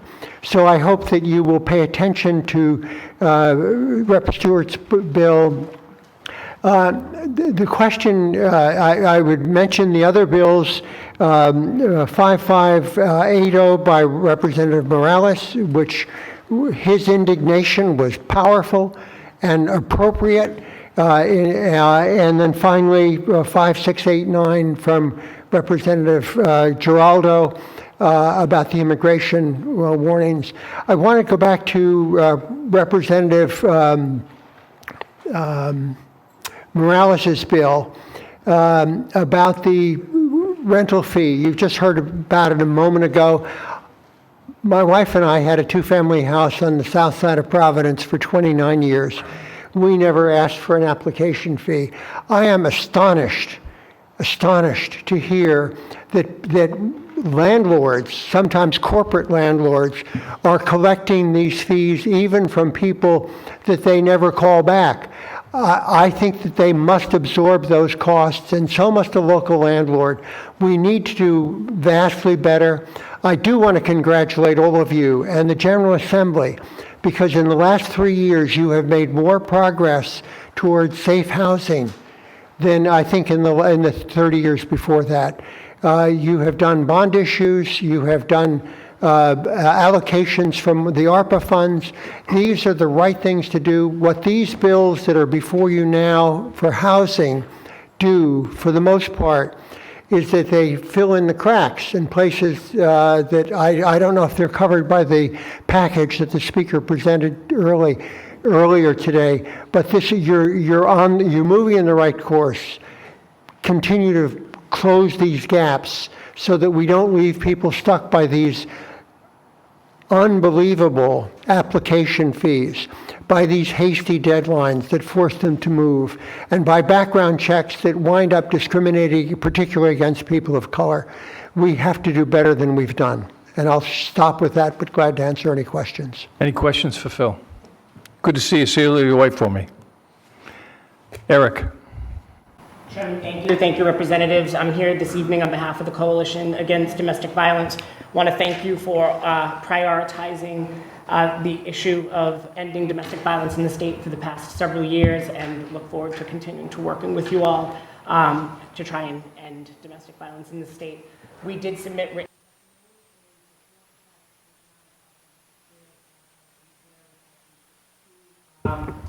but I want to speak tonight on 5579 that was submitted by Representative Fenton Fung. This is the bill that would allow for early termination of a lease for victims of and survivors of domestic abuse, sexual assault, or stalking. And before I want to go into the specifics of what it is we would like to see change. We're in support of the bill, but we have a request for amendments, so that way it actually will do what it intends to do and doesn't create a hurdle and a burden for survivors or victims to go through that they might not be able to meet.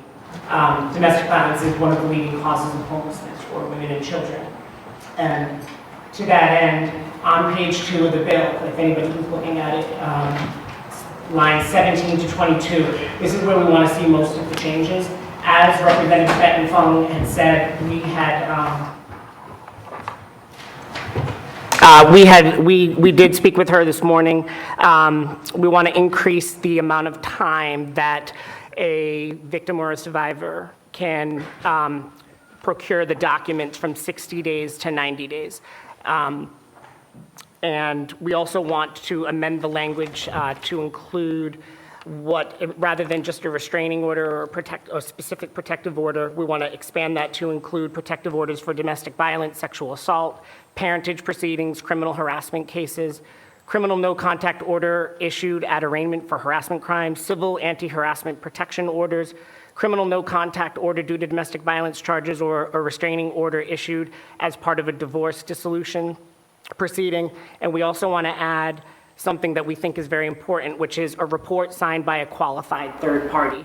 And a qualified third party, we would define and include domestic violence and sexual assault advocates who are trained to work in these situations, to work with survivors and victims who might not feel comfortable immediately going to law enforcement, so they want to use the services that are available to them, and have those advocates be able to sign these types of documents to help them find a safe place to have shelter. Qualified third parties could also include law enforcement officers, health professionals, court employees, social workers, and members of clergy. And wanted to put that out there. Want to work with you, Mr. Chairman, members of the committee, with the sponsor, and with the other folks who have expressed supported the bill to make sure that the intention of the bill is truly met and it's not something that creates further burdens for victims of domestic violence to find safety. Your help with that would be very much appreciated. Thanks. I'm happy to answer any questions. Any questions for Eric? Go ahead. No, go ahead. You want to have the domestic advocate do what for the victim? So the paperwork that is required to present to the landlord in Right. the bill currently is a restraining order, Right. police documentation, or proof of stalking, which is very, very hard to actually have. So this would allow for that group of people that I just named and organizations that are advocates specifically trained for serving this population would be able to write a letter, and that would be sufficient for the person to exit the lease. So in addition to the long list of various court orders, which, by the way, for anyone watching, all do the same thing, they just have a variety of names, you want to just let the advocate write a letter and have that be proof? Well, it wouldn't be the applicant writing the letter, it would I be... said the advocate. The advocate. I heard applicant. It's the domestic violence and sexual assault advocates. So that would be the Coalition Against Domestic Violence, their partner organizations, the folks that are trained as case managers to work with them. Because very often victims and survivors of domestic violence are afraid to use the court system and to go to law enforcement, and they seek the help of the advocates. I get all that. I was confused because I thought you wanted to have the advocate like actually sign documents in place of the actual. Well, no, that's not what he wants. What he wants is the advocate to be able to testify on behalf. Listen to me. Let me finish my sentence. Okay. Right? What I understand that you want is that you want a domestic violence victim to be able to go to the advocate, say, this is happening to me, and have the advocate do a letter, dear landlord, this is happening. You can trust me because I'm an advocate. There you go. That's the proof. That's what you want, right? Correct. That's what I thought I heard you say. Okay, yes. I thought you said something different earlier, and that's why I'm asking my question. So I'm clarifying. Yes. So I'm good. Yes. All right. I don't have a problem with that. I had a problem with what I thought you said before, which you didn't say. Understood. Yeah. Any questions of this witness, other than Jason's? Seeing none, Steve, the floor is yours. Thank you. Stephen Brown on behalf of the ACLU of Rhode Island. We have submitted written testimony on 4 bills, which I will go over very quickly. 2 of them are the landlord-tenant bills that you've heard. One is 5760, the Lieutenant Governor's criminal record check bill. We're strongly in support of it, as well as 5689, which is the tenant immigration status bill. The only thing I will mention about them is we would urge you to look at the remedies that should be available for violations of those 2 laws or bills as they exist now. We believe that they're wanting, and we would urge that if you look favorably upon those bills, that you strengthen the remedies and penalties that are available for violations of the law. Hello, I can keep this very brief. My name is Michael Greco. I'm currently a mom and pop landlord. I think when I hear discussions about landlords and housing providers, I keep hearing sort of this notion of the big corporate slumlord. My mother was homeless in Rhode Island, and my wife immigrated here from Mexico, and we couldn't afford a home. She didn't have working papers. And when she immigrated and she didn't have working papers, the way we were able to afford a home eventually was to buy a 3-family home. And so we lived in that home, and I'm looking at some of these bills, and they're saying that I can't do background checks. My children were born in that home, and this was my home, and they were living there, and that was a big concern for me. The application fee, I charge an application fee because I pay for a service that does criminal background checks because I want to know who I'm dealing with. And the times that I've disregarded criminal backgrounds and I've disregarded people's credit, things went really badly for me. I had the police knock down a door and do damage to my building. So, I think we're in a very difficult time right now with housing prices going the way that they are and everyone kind of getting the squeeze. But I think the narrative, we have to be very, very careful that the narrative doesn't become all about giant corporate landlords when the fact is that these laws apply to people like me, and the majority of people who own small rental family buildings are people like me. So that's all I have to say about that. Thanks for getting my kids cookies. Thank you. Could I ask you, sir, how much do you pay for to do the background check? I think now I've had tenants for a while, but I think it's about $50, something like that. It might be $65, depends on which service And that you includes use. a criminal background check and a credit check? Yes, again, I've had my tenants in place for a long time. Okay. So it may have changed since then. Actually, there was one more thing that I had an issue with, and that was the only one rent increase a year. I work with my tenants, and when I have an increase in expenses and I want or need to increase their rents, I do it gradually over time. So if you tell me that I have to do one increase a year, I can't say, you know what, I understand that you're in a bad situation, I'm in a bad situation, I can do a little bit this month and a little bit 3 months later and let them know well in advance, look, this is going to happen over time. If you put that kind of a restriction on me, I'm going to have to say, all right, I have to do this all up front. There's some perverse incentives that are kind of built into some of this. Another one with the creation of these civil liabilities towards landlords. I mean, if you tell me that I can't ask certain questions about someone's criminal background, and there are people who are aware of this and can see that at some point I can get a civil liability of up to $10,000, well, they may very much enjoy making me the victim of that. They may actually work together to get me to ask the question. So, and the thing is, now I'm aware, I'm here, I'm learning about these laws, but the regular mom and pop landlord isn't going to have that happen until they're suffering from some kind of a civil liability. There are perverse incentives in here, and I'm saying, do we need to do something about some issues in housing? Sure, but in the current form, it's kind of scary. Thank you very much. I had a question. You have a question? Oh, go ahead, Rep.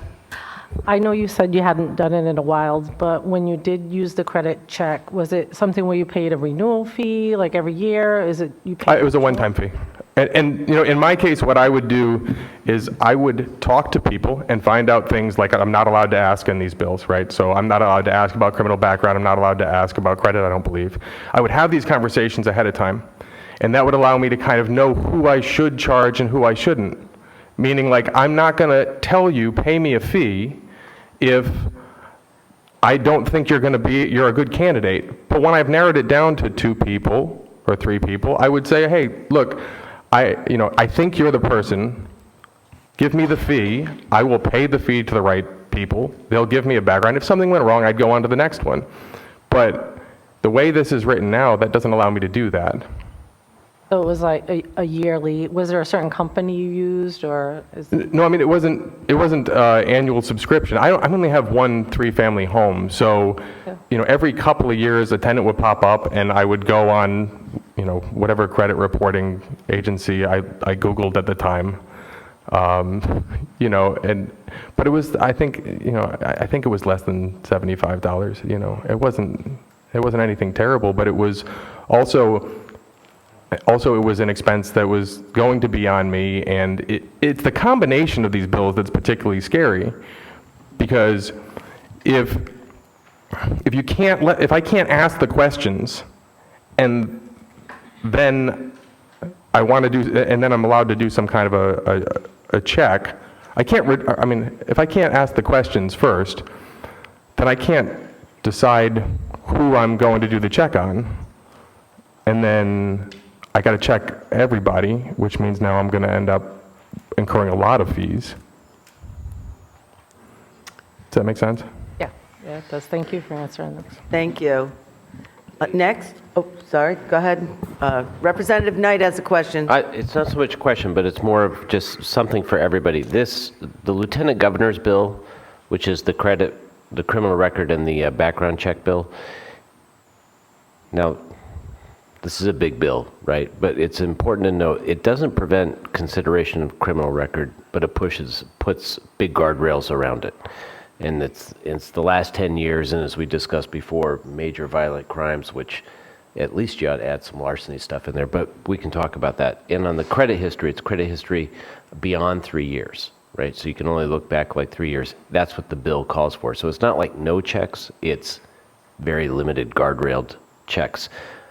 And I just want to throw that out there because I think people were getting the wrong idea about from the testimony. Thank you. Next. Okay. Hi, good evening. Thank you for allowing me a few minutes, well, not minutes, but moments to speak. Could you tell us your name, please? My name is Marissa Anand. You heard from my husband earlier, and I just wanted to follow up. I am a landlord. I have a few properties, but this is the face of what the landlords are. I'm not a huge corporation. And what I feel now, recently there are so many bills that are hitting us left, right, and center. And I feel like we're trying to put a Band-Aid on a problem instead of addressing the problem itself. And that is, there's a shortage of housing. And I think that's the problem that needs to be dealt with, not the landlords as much. Yes, there are big landlords out there, or there's even small landlords, and maybe it's important to go after them because there are rights in place right now for tenants and for landlords. And instead of taking away landlords' rights, maybe we have to enforce what is out there already.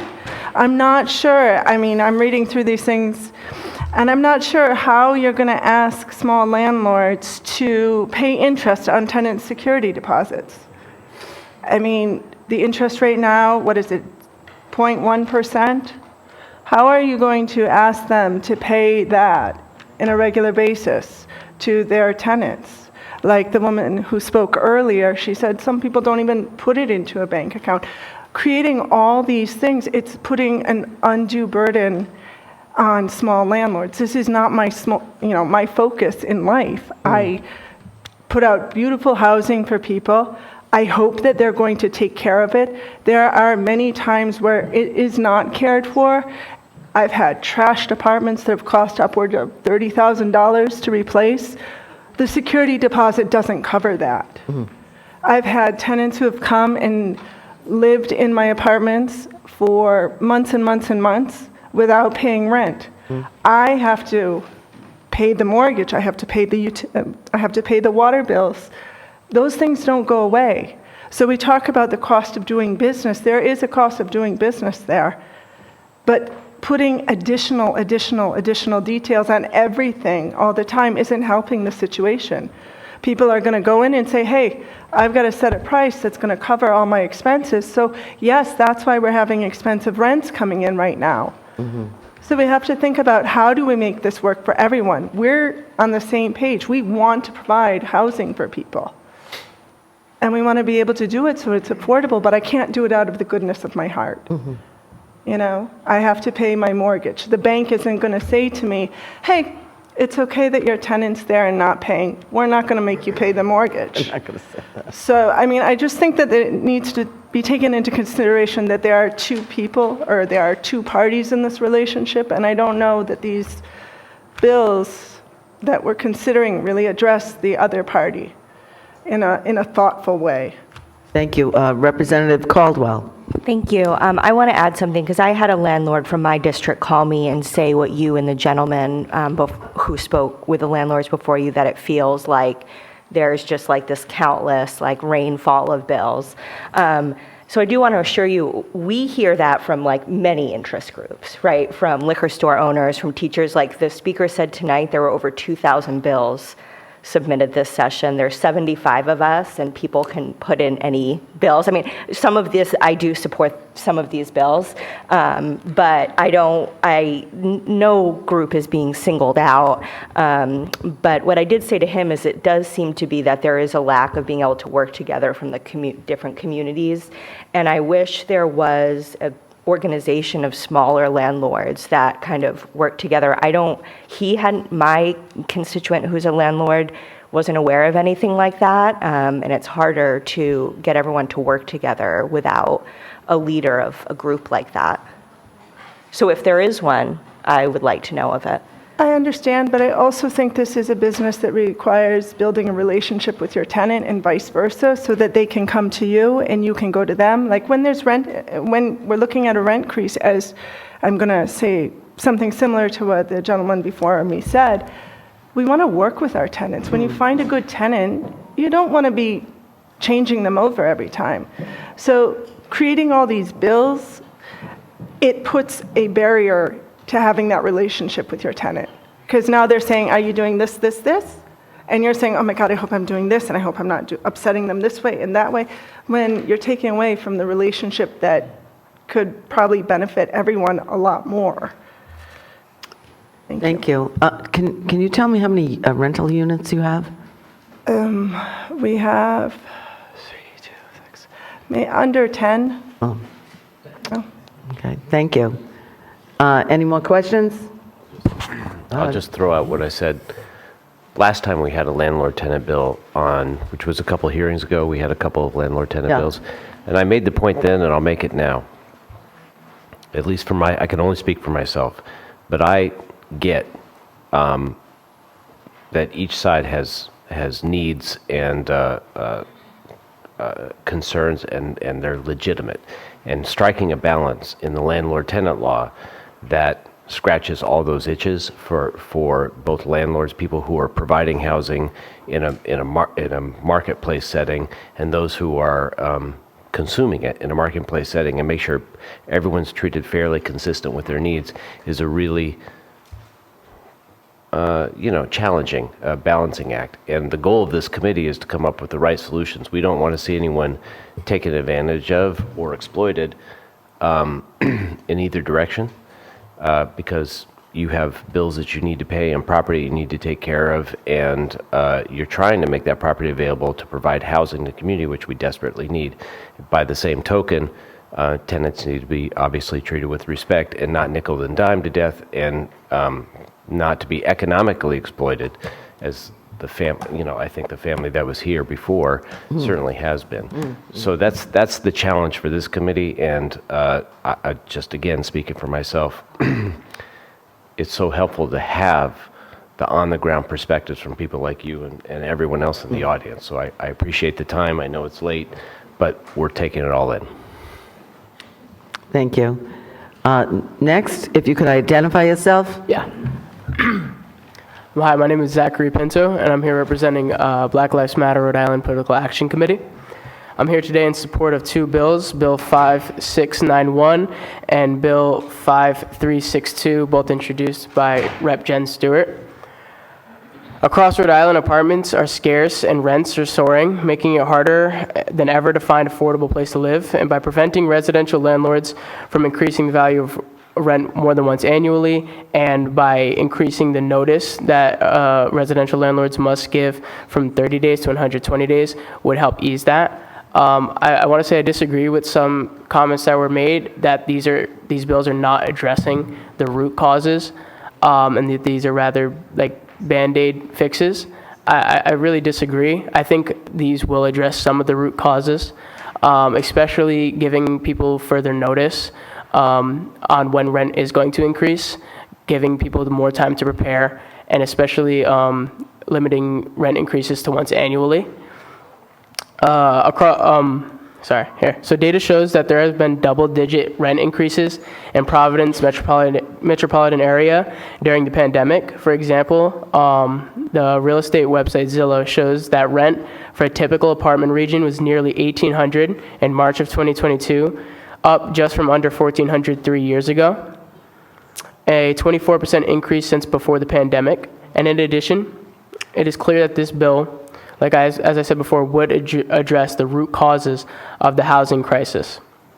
These are included but not limited to the overwhelming shortage of affordable housing and the growing number of buildings and properties being purchased by investors who raise prices to cover the cost of their purchases. All around, fixing this historic housing shortage, especially with affordable housing, is a top issue for our state and a real concern for our residents and families. And as the Vice President of BLM RIPAC, I'm committed to supporting legislation that prioritizes housing security and improves the quality of life for all Rhode Islanders. I strongly encourage you all to support these bills, and thank you for your consideration. Thank you for your testimony. Any questions of this witness? Seeing none, Roberta, I think you have somebody. Wendy, come on up. And sure, come on up. Anybody else? We need 3 people up here, so let's stop moving. And let's try and keep it as brief as possible. We still got a lot more people in the next room, I believe. Oh, this is it? Oh, good. Oh, at least we know what we're dealing with, right? Okay, Wendy, you want to start the ball rolling? And please give us your name. I'm Wendy Thomas. Button up. Oh. I'm Wendy Thomas, and I was formerly homeless also. I support all the housing bills because I've been there. I mean, a year ago, September, I got my voucher. I was paying rent in another place that was like way expensive for me and not suitable for where I was, and then had to pay the application fees on top of that. Luckily for me, I turned 62 and put application into senior housing and actually ended up giving up my voucher to move into senior housing. But the whole idea is you're spending so much money to rent, and then you're paying like another $50, $75, $100 on top of that. What do you have left to live on? Basically, not much, if anything. And with the way expenses are right now, it's crazy. I can understand if they take like the top 2, the top 3, but from everybody, there's got to be some way that maybe all the small landlords could have work together as a co-op and have one place that checks all the stuff for them at a smaller cost because they're all working together, something like that. I don't know. Just an idea. But anyway, thank you. Thank you. Any questions of this witness? Seeing none, next, please identify yourself. Hi there, my name is Miguel Martinez-Youngs. I'm here testifying on behalf of Reclaim Rhode Island. I am in favor of a lot of these bills. I'll keep it short to the ones that are most relevant to me and some of the work I've been doing. For the last year plus, maybe 2 years, I've been part of a project that's been organizing tenants around the state, specifically tenants of slumlords, tenants who are forced to accept borderline uninhabitable living conditions because that's the most affordable thing, the only affordable option they have.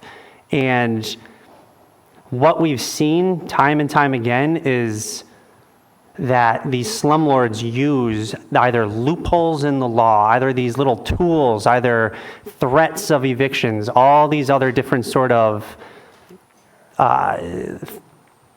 almost forms of extortion and blackmail against these tenants to force them to accept these conditions. And what I find very encouraging here, and why I'm here to advocate for these bills, is a lot of these bills go a long way to addressing those things. I think of the one that prevents, requiring proof of citizenship and stuff like that, or questioning immigration status, because I've heard testimony while listening that talks about how that is used against tenants, forcing them, backing them into a corner. And look, I understand that this why this debate is so fraught, because people come up here and we talk about the worst offenders on both sides. You know, I hear that's the price of doing business. And out of context, I think that can go also, that would also apply to someone who owns 10 properties. Somebody who owns 65 properties, 70 properties. Well, how can I pay all these application fees? Maybe that's the price of doing business for owning 75 properties. So I understand that, yeah, there's a lot of mom and pop landlords, and I recognize and hear what they're saying. In fact, I think I heard a gentleman up here say that maybe what we need is more public housing, social housing build. I would also agree with that. I don't think that a lot of the slumlords and corporate landlords would like to hear him say that, but I think that's not before the committee now. I know that will be at some point soon, and I'll be back for that. But I'm here to sort of just, you know, express that a lot of what we're hearing, a lot of what we hear needs to be maintained for landlords, for their rights, for their sake. These are tools that are often used against tenants, frequently and routinely, forcing them to accept these living conditions, which I guess the last thing I'll say is I'll defer anybody to look back over the last few months. The Providence Journal has done a couple of great articles on a particular bad acting slumlord, Pioneer Investments, front page stories. Just type that in, Providence Journal, Pioneer Investments. You'll read about black mold. You'll read about lead paint. That was the Providence Sunday Journal. Full coverage on the lead paint, and you'll read about how these little loopholes, these little mechanisms are used against these families, these children. And I'll just leave it there. That's my testimony. Thank you. Thank you. Any questions? Chairman Carpesi. Not a question, but I have read the articles, and I've also kept along with Reclaim Rhode Island and what they've been doing, what they're trying to do, and what their goals are. With regard to Pioneer and all the problems that were found in the housing itself, I'm sure you've contacted the municipalities regarding minimum housing standards, etc. There are, I'm sure, a host of violations there that the town or city can bring to bear against the landlord, and I'm sure you've used that. What was the upshot of that? I'm not sure I understand the question about what was the, what was the result? What did the municipality do? Well, we've alerted them. They've gotten involved. There's, I mean, the things that I've read are horrendous. Sure, and I think, horrendous. This is a great conversation to have. A lot of these bills maybe don't address those issues because at the end of the day, that would be, I would imagine that is the extreme. That is certainly an extreme, but it's an extreme that is pervasive. I don't think you'd find that with some of the mom and pop landlords who've testified before us tonight. Well, no, and a lot of them own 1, 2 properties, and these corporations that we're talking about, 65 properties, an average of 4 units per property. Do the math, that's over 250 units, that's over 250 families. And getting to the point, sure, with regard to those type of conditions which are inhumane, what has the municipality done? What have they done? Well, I'm sure you've brought that to their attention. Absolutely, yeah, and they've, I mean, it's been slow, almost nothing. There's a lack of, well, nothing. I guess the answer is nothing. And I'm sure that lawyers have been involved, at least probably on a pro bono basis, on the behalf of the tenants. Sure, and the extent to which they are, I'm not really, it's not my business to maybe say here, but yeah. You can at least say, are they getting some type of response? They are, yeah, and they're being helped, and the fact that I think it required this level of organization, this level of just people getting involved to talk, it wouldn't have happened. It would not have happened if... And the reason why I bring this up is, you rightfully mentioned there are loopholes. Loopholes are used by individuals, but there's a limit beyond which you can only use a loophole so much, then it comes back and bites you in the rear end. So you get to use the system, what's in place against those individuals, especially those extreme individuals. which I'm assuming you're doing, and rightfully so. Sure. And at the end, ultimately, that comes down to a question of enforcement as well, but that's kind of a different matter. Good luck. Thank you. Yes, thank you. Next, Hi, and your name, please? my name is Marissa Barbucci, and I'm here in opposition of a few bills, actually. I am a landlord housing provider, my boyfriend and I. At the last committee. No, that's my sister. She was at the last one. Oh, okay. I'm the other one. I thought I recognized you. Okay, all right. So I'm 27 years old. Through this year, we've owned our one unit. We have two units in one house. And throughout the past, we've owned it for 3 years. I was a nursing student working 2 jobs, my boyfriend working full-time. We have a beautiful son. And I'm just here trying to humanize the housing provider a little bit, which I think is what everybody is here trying to do, and say that there were countless nights that I was up till 1, 2 o'clock in the morning trying to fix the house for my tenant. If she called me, I was right there doing anything and everything I could. You can't group everybody into slumlords and black mold. Not that I think that's what anyone's trying to do, but to touch on providing safe housing, which I think has come up a lot tonight, providing safe housing for everyone in Rhode Island, limiting the criminal background checks and credit checks, and I promise Representative Knight, I'm not going to go crazy. But I want to keep my tenants safe because they deserve that. When I go to move out of my home and I go to rent the unit next to my absolutely wonderful tenant that I've had for 3 years, I want to know that she's safe. I owe that to her, and I don't want to be limited, and I don't, you know, God forbid she was a victim of something. We're talking about domestic violence victims, SA victims. We want to make sure that we're keeping them safe as well. We want to, it's not so much about us and our houses, but we owe it to our tenants to keep them safe and owe it to be virulent to them.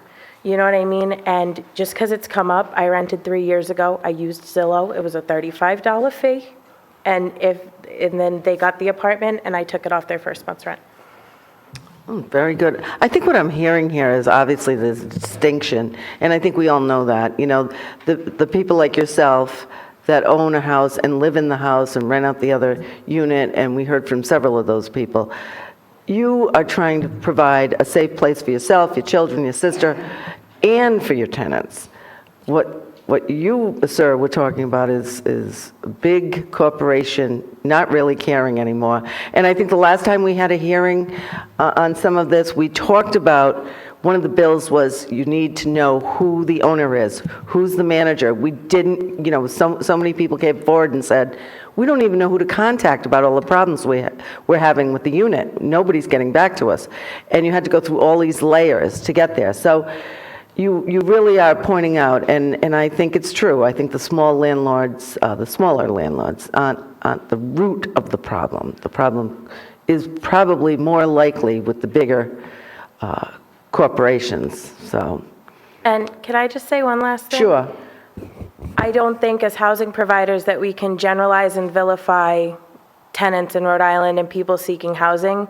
So I don't think that people seeking housing can vilify and generalize landlords and Right. housing providers. I think that's very dangerous on both sides. Oh, I agree. I think we're all working towards a common goal for the most part, except for outliers, like he said, on the extreme sides of both of Right. those groups. Thank you. We have questions, Representative Knight, and then Representative Cruz. I just want to throw it out to the advocates in the room that the municipalities are a good target for advocacy because the enforcement arm, code violations, housing courts, the investigators that work for housing courts, I mean, they are not creatures of the state. They're creatures of the cities and towns.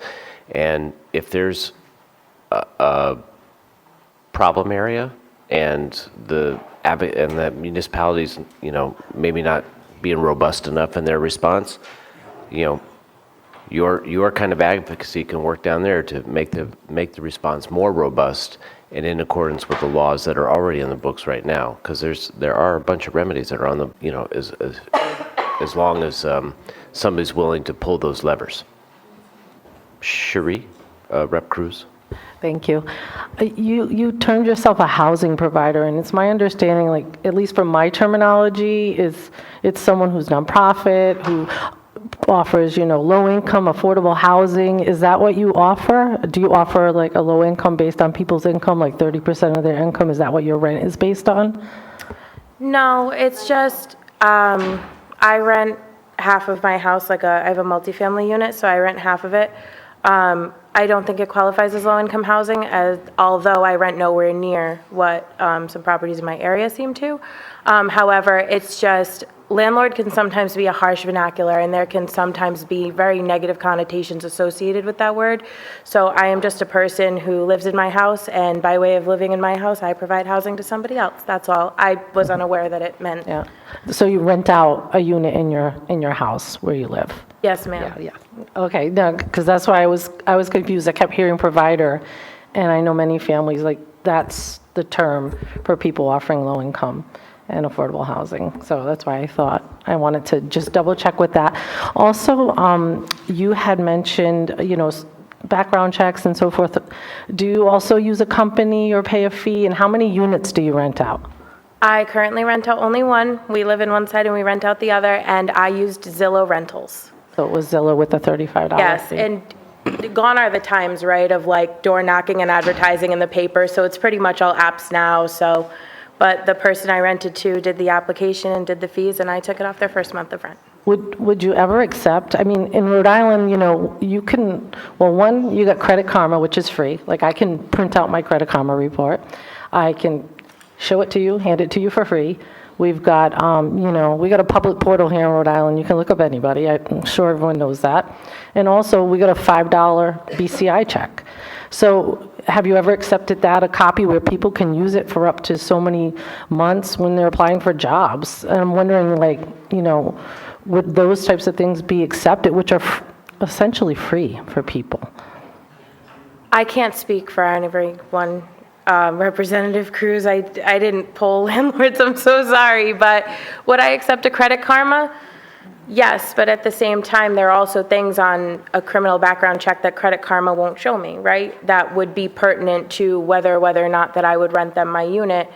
And Credit Karma won't show me that, you know what I mean? And I thought that on the Rhode Island public portal, I thought it says as a disclaimer when you do look somebody up that you cannot use that to discriminate against them for any way, shape, or form. You cannot use it to discriminate against them for housing, for jobs, for anything. That is just an FYI for you, so that would be illegal for me to do. So I would as a think landlord. too, where is Credit Karma getting their background checks? Some third-party vendor?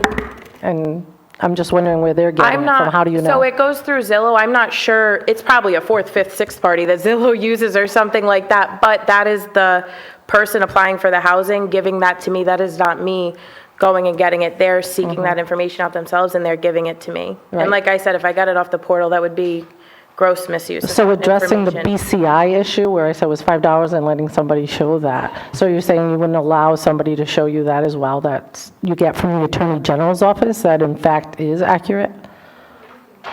That would also cost money, and I would accept that from the BCI, and I would be willing to take that off my tenant's first month's rent, but they are still providing me a BCI. Okay, thank you. Thank you. Thank you very much. So now we want 3 more who want to step up and testify.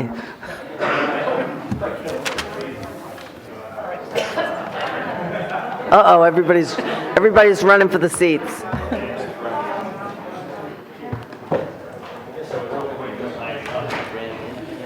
All right, let's remember that we need to watch the clock. We still have a lot of people here, so please proceed, sir.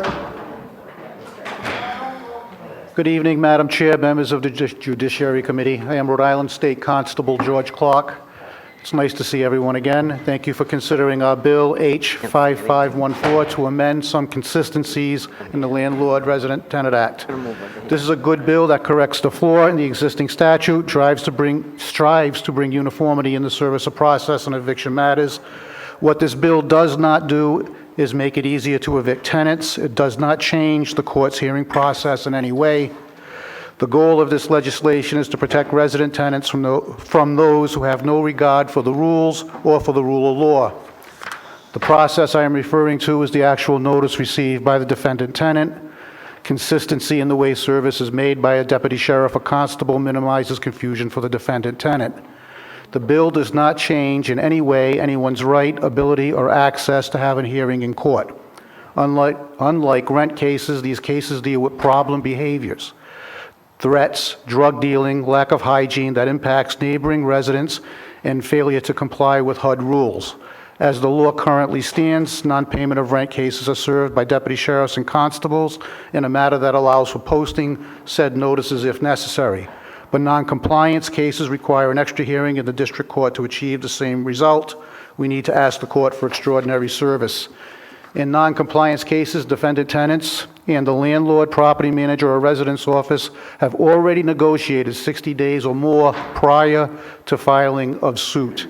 The defendant tenants are aware and notified of the non-compliance issue. Attempts to correct behavior without the court's intervention have been made. The defendant tenant knows the deputy sheriff or constable is coming. Additionally, and this is important, we have no issues of residency with these cases. Also, a lot of these houses have security ring cameras. They see us outside the door. Non-compliance issues can be wide-ranging and minimally are a nuisance to neighboring tenants. But quite often, non-compliance issues are a danger to the health and safety of not only other resident tenants, but to property managers also. To give some clarity about what these cases can be, I'll give you a very abbreviated list of some of the issues we see. Non-compliance could be smoking with the smoke wafting into adjacent units. I've had several cases where the smoker was also on oxygen. Twice setting himself on fire, second time much worse. The tenant lived at an elderly congregate care facility with many residents utilizing wheelchairs who could not have exited the building with the elevators shut down. Thankfully, the local fire department's response prevented a tragic outcome. This is a case that could not be served without asking the court for extraordinary service, and our local news have reported deaths in this manner. Your 2 minutes are up, sir. Okay. Can you wrap it up, please? I'll wrap it up as best I can. This is a bill to protect resident tenants. It's not an eviction bill. We're here to try to save lives, with the intent is to protect the 95% of people who are good citizens and entitled to safe housing, like the family that testified earlier tonight. No family should be living in fear. We're just asking you to pass this bill to help us protect people who rely on us to protect them, who rely on the courts for justice. Thank you very much. Thank you, ma'am. Any questions to this witness? Seeing none. Thank you. You're next.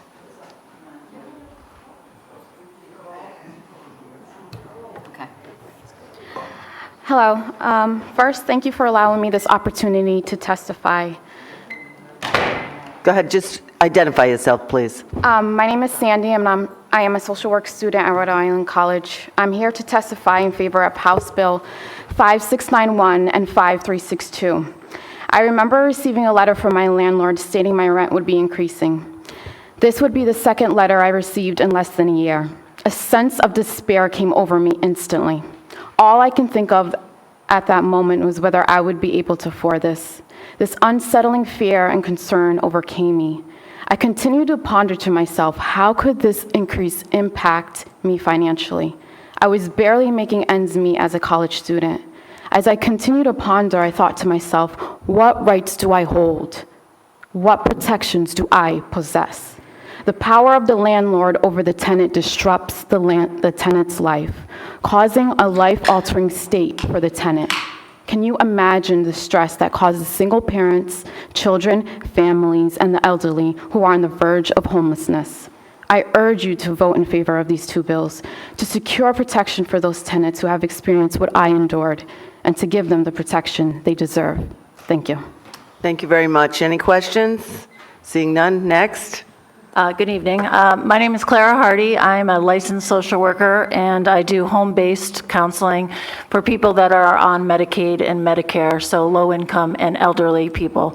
I support all the tenant rights bills, although I do have to say that I do feel that there's a distinction between big corporate landlords and the small mom-and-pop landlords, and there needs to be regulation for those corporate slumlords. Most of the low-income people that I work with are being, penalized, and their income is very low, and it's a capitalistic society where the big corporations are breaking the backs of these small, low-income people. And so I just also have to say, and I wish that Representative Knight was here, because I have gotten in touch with the Human Rights Commission about discrimination cases, particularly with Section 8, because that law that was passed is not enforceable. And people are being discriminated when they're on Section 8. I've had so many people get the Section 8 voucher and they're like, yay, yay, I can get housing now. But no, they can't, because landlords will discriminate against Section 8. And if you can't find housing within a certain time, you lose the voucher. So that it's pointless. So, and I contacted the Human Rights Commission, and basically it said to write down all the landlords' names and stuff, and sometimes that's very hard to do.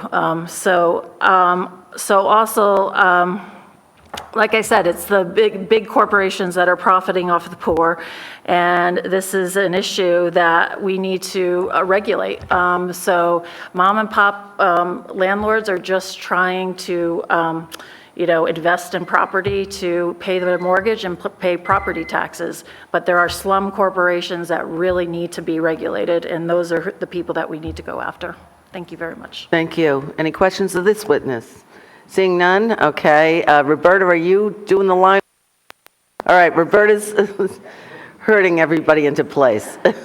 Okay, thank you. And Miss, will you identify yourself? And Yeah, hi, my name is Diana Gray, and I live in Cathedral Square. I'm 5'3". Oh, I can't even talk now. I'm sorry. My name is Diana Gray. I'm with DEAR, with Action. And I live at Cathedral Square for 16 years, and I know about non-compliance letters and stuff like that. I'm here about two bills. One is the prison, and one is the seniors. Fair chance housing. Fair chance housing. Yeah. All right. Okay. And, no, I'm not very good at this. That was the Lieutenant Governor's bill? Yes. Okay. Okay. But when you live in a high-rise, like for 16 years, if anybody lives in a high-rise, you lose, if you get evicted, you lose your Section 8 for 8 years, okay? You lose your Section 8 for 8 years, and you can't go into another place for 8 years. That's one. Wow. Where we want to get that stop where you can go into another place without waiting 8 years. Number two is that they give you so many letters. I'm 73 years old. I get so many letters for having a dog and having my great niece come stay with me because my sister died. So I get so many letters that my doctor gave the office letters saying that, don't give me no more letters because my high blood pressure is too high. I'm not trying. Sorry. I know, but I'm trying to, they should lower, like you're saying on the tax thing, where they raise your taxes. I feel that they should take the taxes. If you want to raise the taxes, why don't you raise it every 5 years or every 6 years, but still let them raise the checks and stuff and give them the money. You see, I took and went and go in 3 days and got 640 signatures to take the homeless off the street with DEAR. So I got these signatures to take and try to find. There's no housing. I feel that if you're going to have housing, then why don't you take that Section 8 and that low income, right? And them houses, them new houses you're building, and put them together to like make it easier for people to get apartments. Why don't you take them, that Superman building or whatever you want to call it, and like the government pays for some of that money when you're on Section 8 and on low income. The government pays part of that money. So if they can pay that, and you got luxury apartments on one side, and you got low income on another with the government paying for it, why don't you take in mix it up a little bit and put them in it too, and let the government pay for the rest. We have some good ideas there, but, I don't know if we're going to be able to put what's going on with the Superman building. Oh, well, they said it was I think it's very partly for expensive, low by the income. way. Yeah, but they said it was for low income, some of them houses, Yes, part of yes. it was gonna be, and some for the rich. Yeah. Okay, but never mind that, I'm just hoping that, like, you got the prisoners there, all right, and everybody needs a chance. Yes. Okay, everybody needs a break, and no matter who you are. You need, they need apartments. I feel that you should give them a chance to get one. If you can't put a person that's got mental problems in with the same place, put in, get a special building or something for them where you can have them watch and let them all live in the same building in different apartments in like a hotel or something, you know. But, because you can't mix up everybody. But for low income, the people are, and them high rises are very hard to live in. You can't live in them. There's no, what do you call that? What you call them? Tenant selections? The tenants, no kind of program there. Nobody to help the people that are there. They're taking and they're treating elderly really bad. They're throwing people out. They're throwing people out of the place and putting them out in the cold and moving trucks up and throwing them out in the snow over stupid stuff. Right. They should, you know, like, you can't find an apartment on 30 days, like they said. Right. And we're trying to fix that. That's what these bills are trying to fix. Well, I think that you should give people 6 months to keep them out of the cold, and I feel that you should let them keep their Section 8 when they leave, and they should not be put out in the cold, and they should they shouldn't have no evictions in the winter. Okay. No, for real, because No, I hear you, but go. those bills are not in front of us tonight, some of the things you're I'm mentioning. sorry. But I appreciate what you have to say, and we'll certainly take it into consideration. But we are here trying to fix some of these issues tonight. Well, I hope that you pass these 2 bills that we want. Okay. All right, and I Thank you hope very that much. it works for everybody, and, because I hate to see homeless people. Oh, no, I think we all do. I've been homeless before when my family died. Right.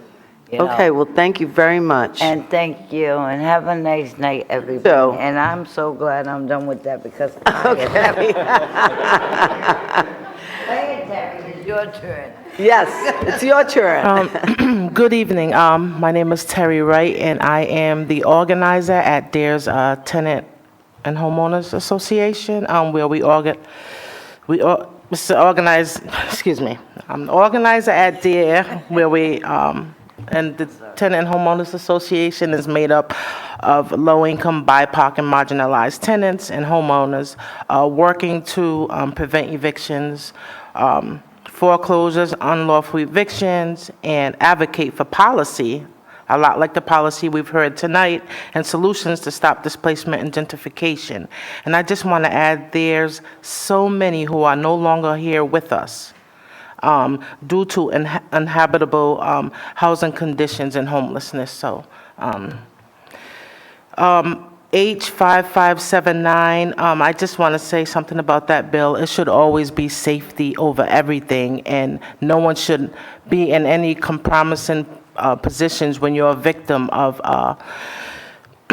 domestic violence, or if you have a stalker or any of those things. You should not be bound to a lease, as is with the housing choice voucher, and even PHA, they have that clause that is in their lease. Also, H5690, that's the incentive. I believe that incentive will strengthen landlord-tenant relations, passing that, and really help mitigate code enforcement issues, whether due to the negligence of landlords or the tenant.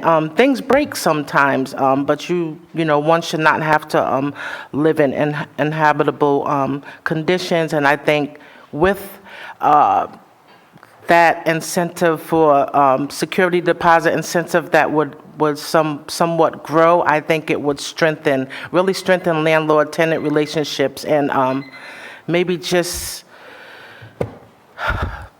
there would be minimal, code enforcement issues. So just really looking to mitigate landlord-tenant issues and strengthen relationships. Also, H5760, Fair Chance Housing Act. My son is formerly incarcerated, and I just have to say that he's homeless right now, and he's living couch to couch. He's not one of the 400 that's counted, but he is couch surfing. And I believe that formerly incarcerated individuals' reentry into society and not having a revolving door back into the prison system starts with having housing. Housing is health. Also limiting background checks. And I know that there are plenty other moms. I let him sleep on my couch sometimes, but where I live, there's cameras, and if I have them there enough, I will be one paycheck away from paying market rents, and which I cannot afford. So we need just a little more leniency when it comes to dealing with housing. This is a historic housing crisis, and it's due to a lot of neglect and things that didn't get done over time, and now there's an outpouring of folks who are forced to live outdoors. Also, the H5689 immigration status. Housing is a human right, and documented individuals and their families deserve a decent place to live here in the United States. They are here. They deserve a place just as well as anyone else. H5362, that's the rent increase notice during, wait a minute, that's the, I'm thinking of Diane right now, and the fact that we all need a little bit of time in this housing shortage when it comes to just notices of rental increase. And 30 days will never be enough. Also, H5580, and that would be the application fees. 30 years ago, I paid $100 and never heard anything else. And I feel that that's just contributing to greedy landlords, property owners, and, we really need to reduce those harmful practices. I'm not thinking about the $100 anymore, but housing is a human right, and I would like to see a lot of this legislation here and passed, and just really hoping that you all take into consideration all the testimony that's been heard here tonight, because I know emergency room doctors are exhausted. You have regular triage, then you have folks who are forced to live outdoors. They're really cold. They go in and out of the emergency rooms for heat. Providence Safety Complex, there's just an onslaught of 911 calls, and our city just, things aren't going right now. But in order to fix it, I believe we have to house everyone, and then from there, look to see what other services are needed. Let's have a first time with housing Rhode Island instead of a first time with rejuvenating the Superman building. Let's house everyone, because housing is a human right, and work around all the other issues. Thank you. Very good point. Thank you. Next. My name is Jerry Willis. I'm a former landlord who supports Bills H5362 and H5691. These bills would increase the notice period to raise a tenant's rent and limit the number of times a landlord can increase the rent on a tenant each year. As a former landlord, I always followed the laws that allowed me to raise rent, to evict tenants when they couldn't pay. But I'd like to tell you tonight about one particular tenant.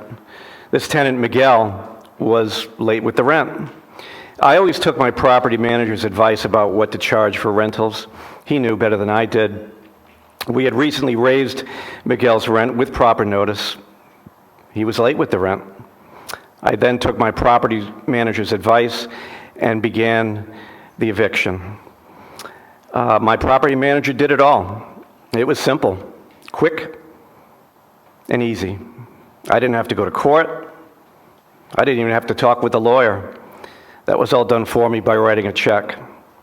The eviction was served and the tenant was forced out on a cold day in February. Done. Easy and quick. A week later, he died in an unheated garage where he was living. He had nowhere else to go. The realization of this hit me hard. I felt terrible guilt. I tried to justify my actions. A tenant didn't pay his rent, so I just followed the laws that allowed me to do this.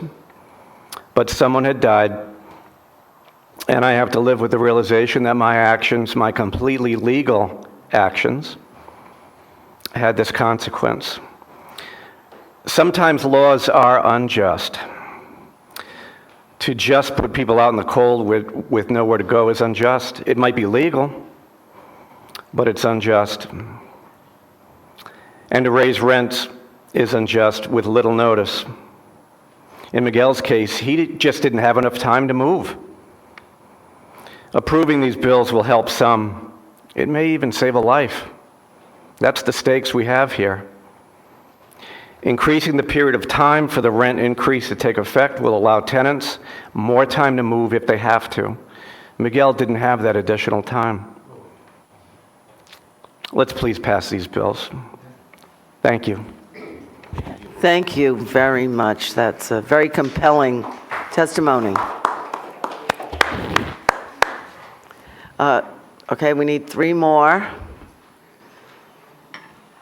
And who's ready to start it up?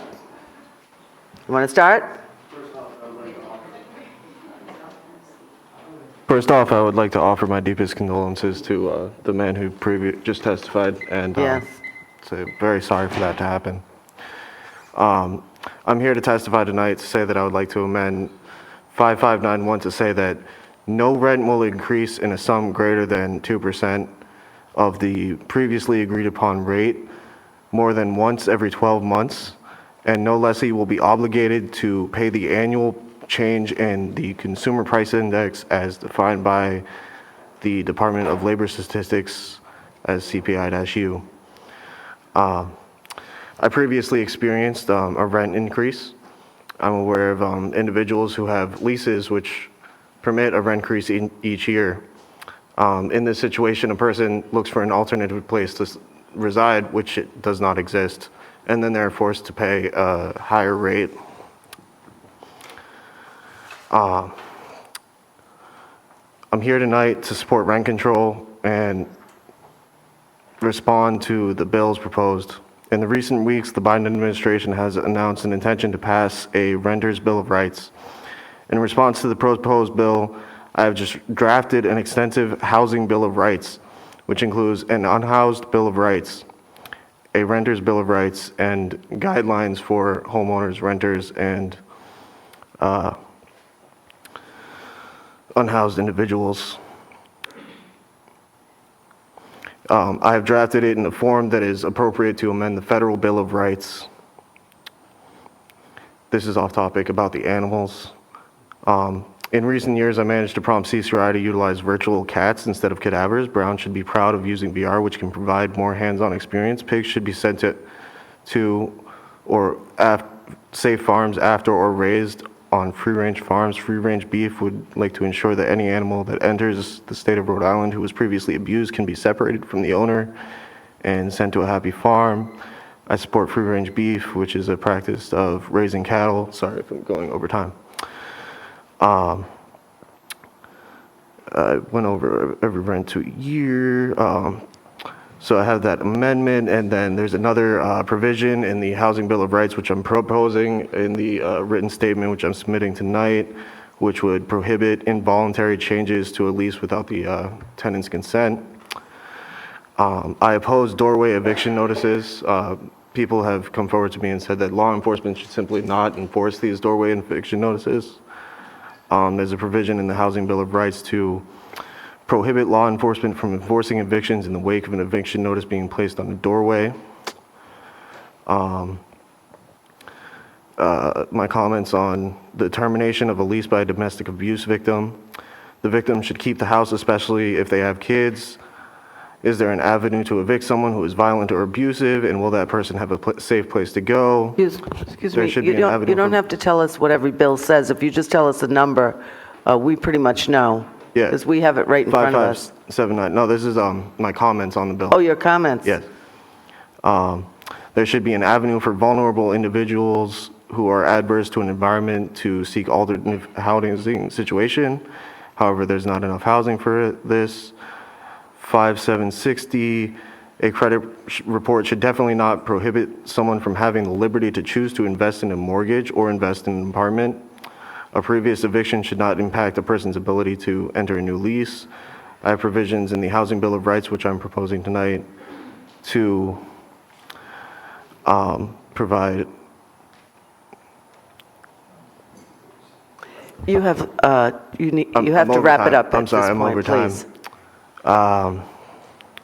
Non-discrimination, and then I support housing for migrants. In Texas, people are in really detrimental situations. In Rhode Island, people are in schools.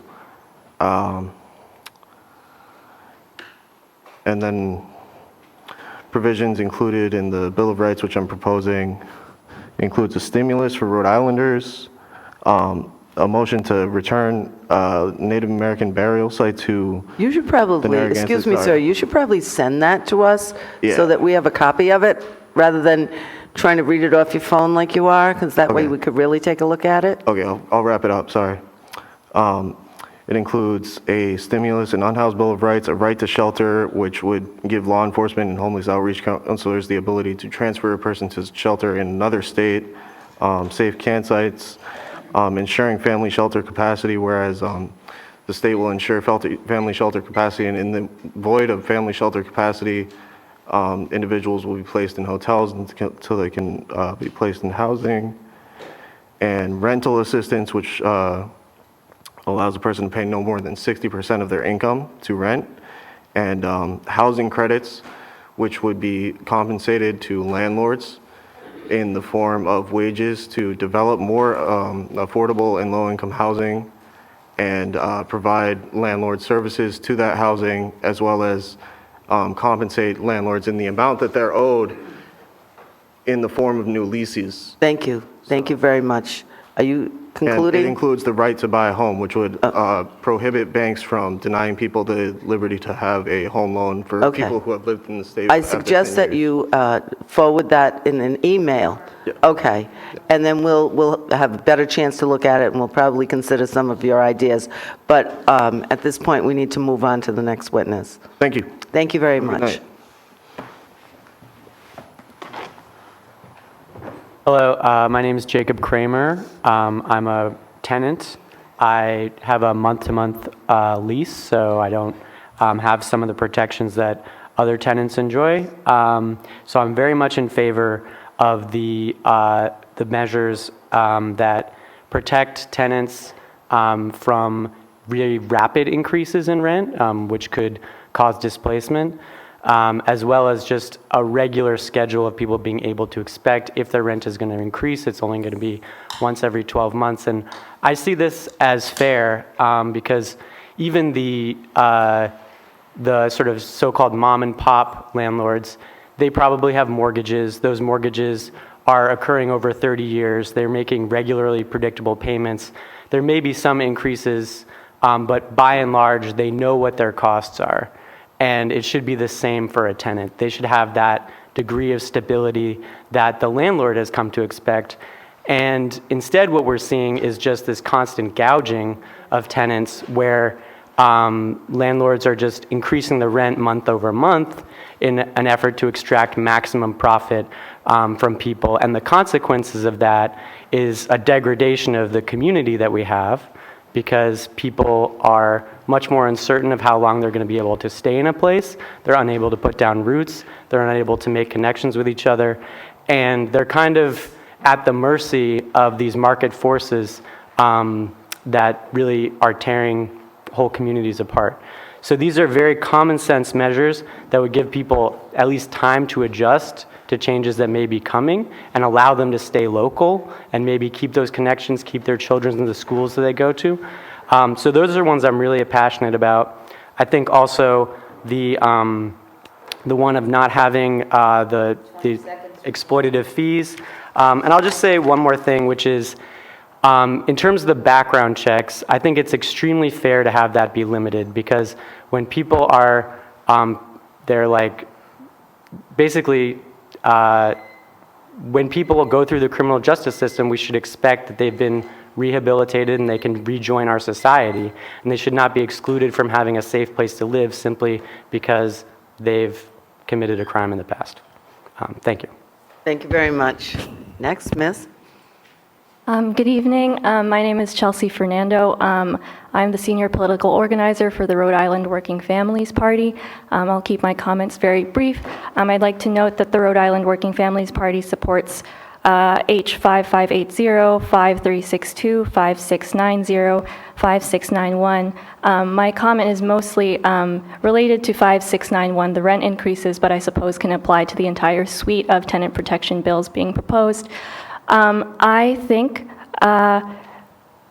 if I've spoken to landlords about this suite of bills, and they tell me, well, for example, I can't afford to not raise my rents because then I'll be out of business. To me, I hear that, and I don't think that's a problem with, for example, rent increases. I think that's a problem with your business model. And you probably shouldn't be a landlord if you can't keep your business in the black without upcharging your tenants more than once a year. I think once a year is quite lenient, and this suite of bills provides very simple solutions to complex systems of exploitation. And I'm very grateful that we're all here tonight, because this is an issue that touches all of society and particularly targets the multiracial working class. And I personally, and as an employee, as an organizer with the Working Families Party, I support this suite of bills as a way to ensure the safety, health, and ability to thrive of working families in Rhode Island. Thank you very much. Thank you very much. And now we're going to take 3 more. So people come, everybody should come forward from that front seat. Just keep moving up. Everybody keep moving forward. Okay, who wants to start? You want to start, sir? Okay, I will start. My name is Armin Bilsizian. I'm a landlord. I'm going to say I'm one of the small landlords. I'm not one of the big corporate ones that we keep talking about. I have a day job. I'm just trying to support my family. It's a very difficult time to be a landlord, and I'm actually surprised just how uninformed some people are about how many costs and difficulties there are in being a landlord. Our costs are not fixed. We have a lot of unexpected repairs, a lot of, actually one of the things that Representative Knight mentioned, I have to disagree with. He said that the municipalities and their code enforcement can handle a lot of issues with improperly maintained housing. I've actually found in my experience that they can actually be very aggressively anti-landlord to the, to the point where there is like borderline harassment in some cases, where they just come in, it's like one after another, after another, after another. They get me for one small thing, and they just find, they nitpick on so many little things. It becomes massive expenses for landlords. So basically, I very strongly oppose most of these housing bills. And I went off script, but this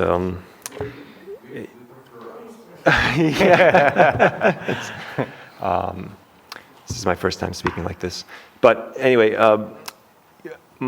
especially the landlord, the fee issue, I think getting serious applications by charging a modest fee, you increase the number of people who are serious applicants. I'm not talking like hundreds of dollars of fees. I don't know who's charging those. I'm talking like $20 or $30 for a simple background check and credit report that people have previously mentioned.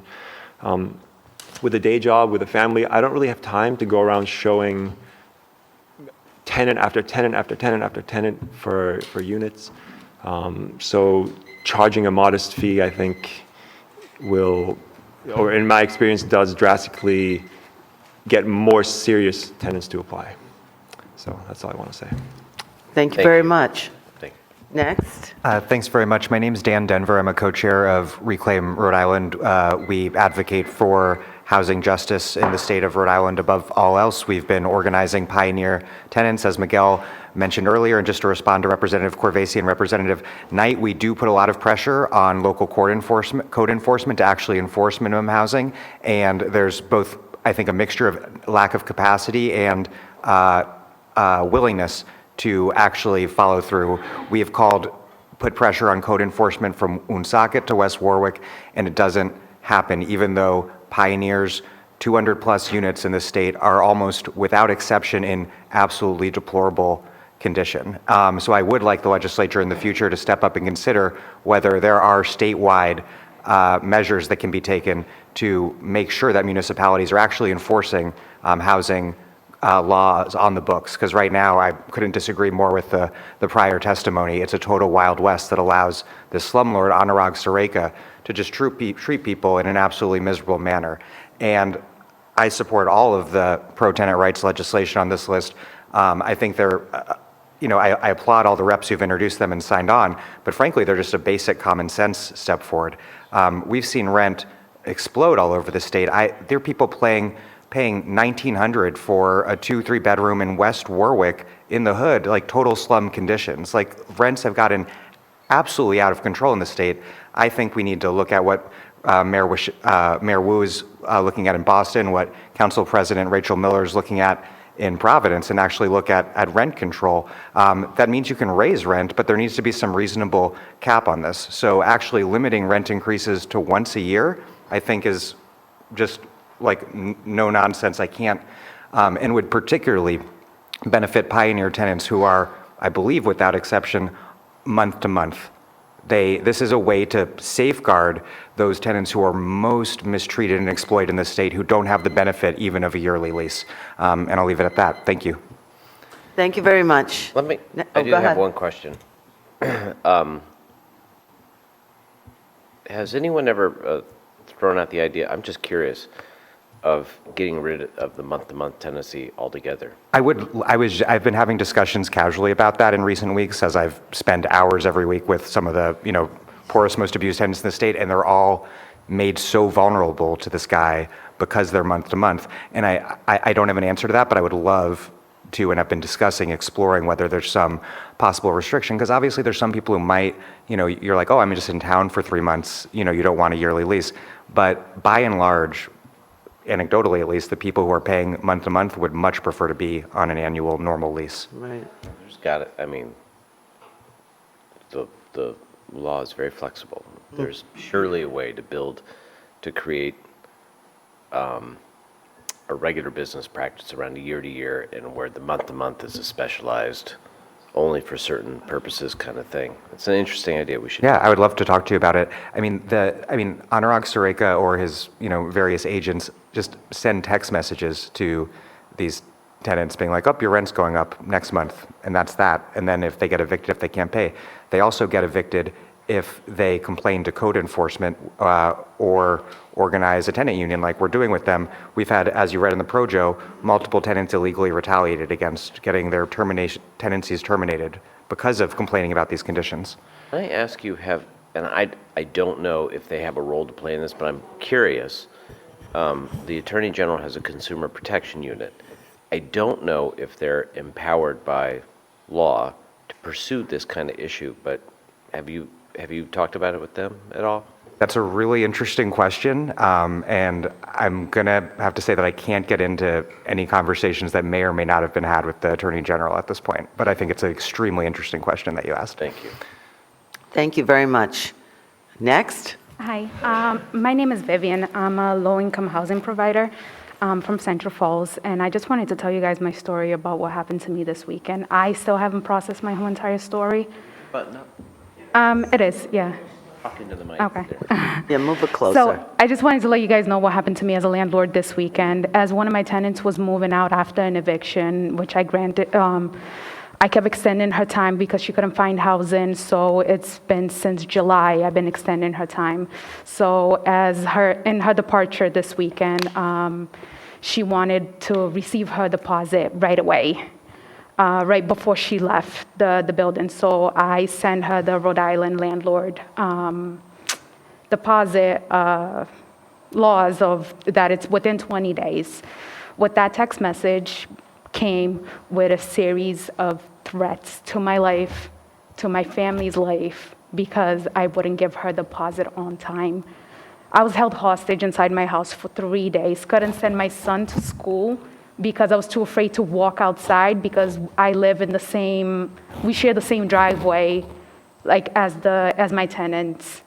So I just wanted you guys to know that it's not all like roses out here, like we're suffering. I've been a landlord for a whole year. This weekend, I called my parents. I was like, can you guys please buy this house for me because I'm afraid for my child. My phone has been going off because I have all my cameras on high alert because she called another tenant and told that tenant, this house is gonna go up on fires. I'm gonna sit next door and I'm gonna watch it. She rented a house 3 houses down from my place. And I'm gonna have to live with this because there's nothing I can do. She was Section 8, I rent to Section 8. I don't have high prices. The most somebody will pay at one of my apartments is $900 for a 3-bedroom. Wow, that's good. And this is what I have experienced from $900 for 3-bedroom. I understand it's in Central Falls, but I take care of my apartments. But right now, my son can't walk outside, can't walk home from school because I'm too afraid. Did she get her money back yet? Did she get her I deposit? didn't give her deposit back because I have Scotch tape holding down the floor. Oh, right. And did she pay the rent when you would? She was fully paid by Section 8. Okay. So that wasn't an issue. The issue why I asked for an eviction was the fact that I was being threatened, and it's been a whole entire year. I just kept going. Let me give her another chance. It will change. Let me keep giving her another chance that she won't text me in the middle of the night, 76 text messages later, threatening me because of something that's going on inside her head that has nothing to do with me. Right. I've lived in Central Falls for 23 years. I've lived in this apartment building for 10 years. I was able to buy it as a single parent. I worked 2 jobs for 10 years, back to back. I worked at Miriam night shift, and I worked a 9 to 5. And I only been a landlord for the past year, and this is what I've had to experience for the past year.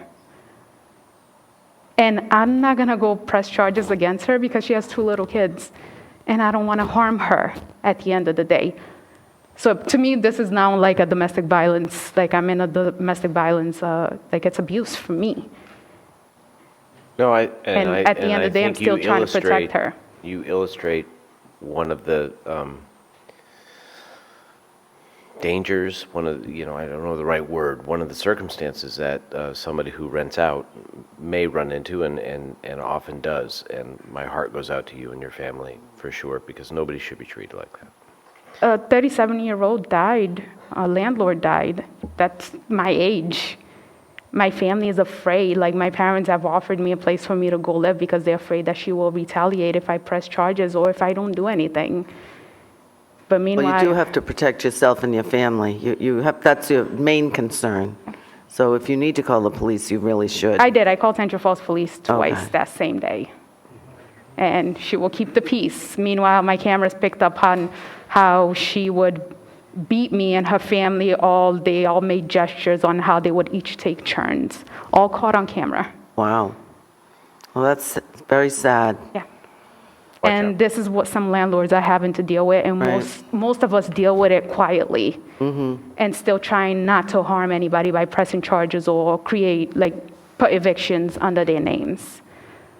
But I had to. The eviction part of it did have to come from me in order for me to protect my family, but I'm still not protected. Wow. Well, thank you for your testimony. Yeah. And good luck. Thanks. Okay, so 3 more come forward.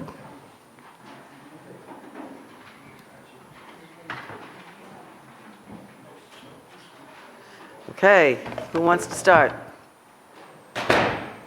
You sure? Go ahead. Go ahead. I don't know if this is on. Hi, my name is Alex Gonzalez. I am also a mom and pop landlord.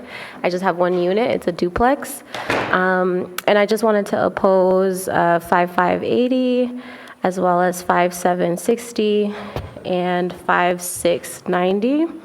I am in support of 5579 as a domestic violence survivor myself. One thing I did want to flag, though, is that if there's any protections for landlords like myself, if I did have a tenant that needed to leave and maybe their partner, their abuser, was going to stay, how do I, as a landlord, get them out? I don't want to live with an abuser. But most importantly, the other legislation that is being proposed tonight, charging a fee for an application. I also use the Zillow app, and because I do have a full-time job, I only have one unit. Landlording isn't my full-time position. I like using that platform so I can appropriately respond to any applications or any inquiries in a feasible amount of time. I don't profit from the application fees. It's within a 30-day period. They can apply to an unlimited amount of units within the app. And I think a better way to serve constituents is to possibly make a state portal for folks to use if they're low income. It would be easier for me to be able to, I really just need to check their background and their social, their credit score and make sure that their employment is documented. Sometimes there'll be discrepancies in their applications, and you need the background checks to confirm that. I've had experiences with people that I've wanted to lease out a unit, and there were some discrepancies in the application. I raised those concerns and decided not to move forward, and I did get threatened, and I had to file a police report because she was stalking me. So it is important to have a background check, I think, just to protect folks like myself who don't have the capacity to have security around, or who's a single person. I don't have a partner to defend me if someone just wanted to break into my house. Yeah, that's all. Thank you very much for your testimony. Thank you. Next. Hi, my name is Vivian Sutherland. I'm a month-to-month at-will tenant. My experience as a tenant led me to become a tenant union organizer. I'm here to say that 30 days is not enough time in a housing crisis to budget to find a new rental. My rent has gone up 20% since the beginning of the pandemic. As a tenant organizer, I hear every week from tenants facing displacement and threat of termination/eviction from their landlords. Landlords like Pioneer Investments and Providence Living, big landlords around here, but also small supposed mom and pop landlords.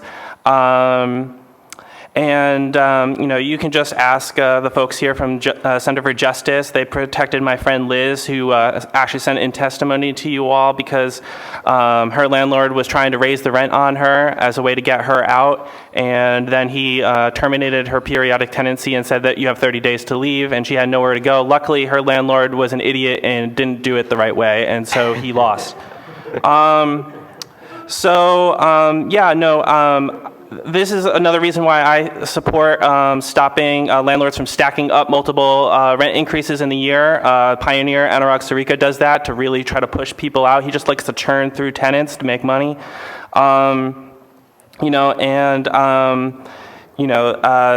I would just say, as a trans woman, I support the bill that allows victims to terminate their leases. It's a no-brainer to me.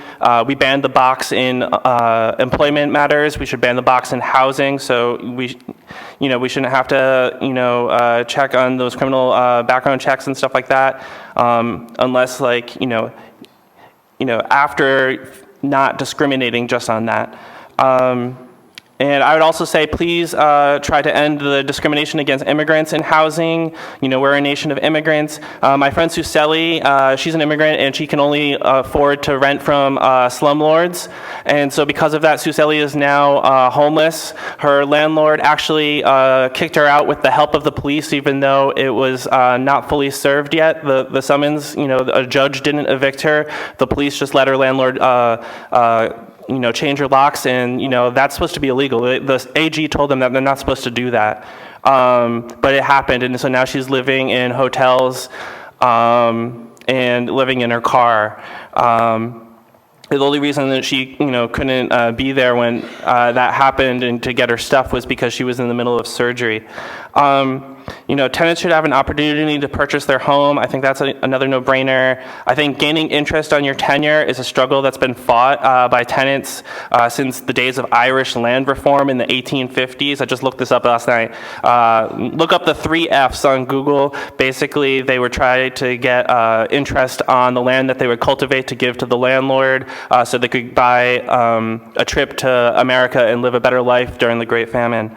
And I just, in general, think no one should own an extra home, a second home, unless everyone in our community is housed. It's criminal that we do this to our society. Very much. Next. Hi, my name's Tom Wayman. I live in Providence. I'm a homeowner. I am not a landlord. And it's been interesting hearing the testimony of some mom and pop landlords, who I think typically live in the house that they are renting the other units and are complaining about, these added expenses. But these are like expenses that every homeowner has, and doesn't have someone else that they are like trying to rely on to pay them. I wanted to say briefly on the application fees. I think. Again, I'm not a landlord, but in the past I've lived in houses where I've had to find other,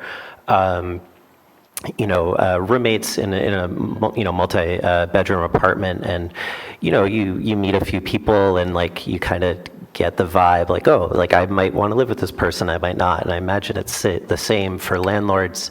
They meet multiple prospective tenants, like there's some that they might be interested, some that they're not, like, and the idea that you'd have to get a background check on 10, 15 people when in reality maybe there's 1 or 2 that you'd be interested in. You pick one, you pay for 1 background check, they're good.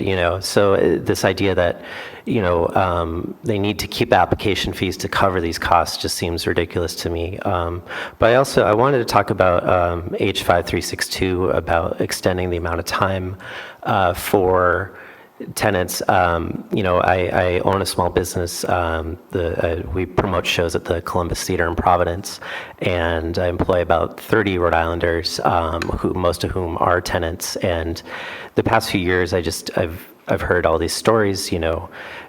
People are getting rocked by rent increases, and when they have only 30 days to respond to that, it just is like an impossible task on top of, we do shows at night, right? So like typically a lot of these people, it's their second job and they have, other work during the day. They may have kids, whatever. So the idea that on top of all of that, they only have 30 days to find a new place to live, perhaps because they can't afford a rent increase.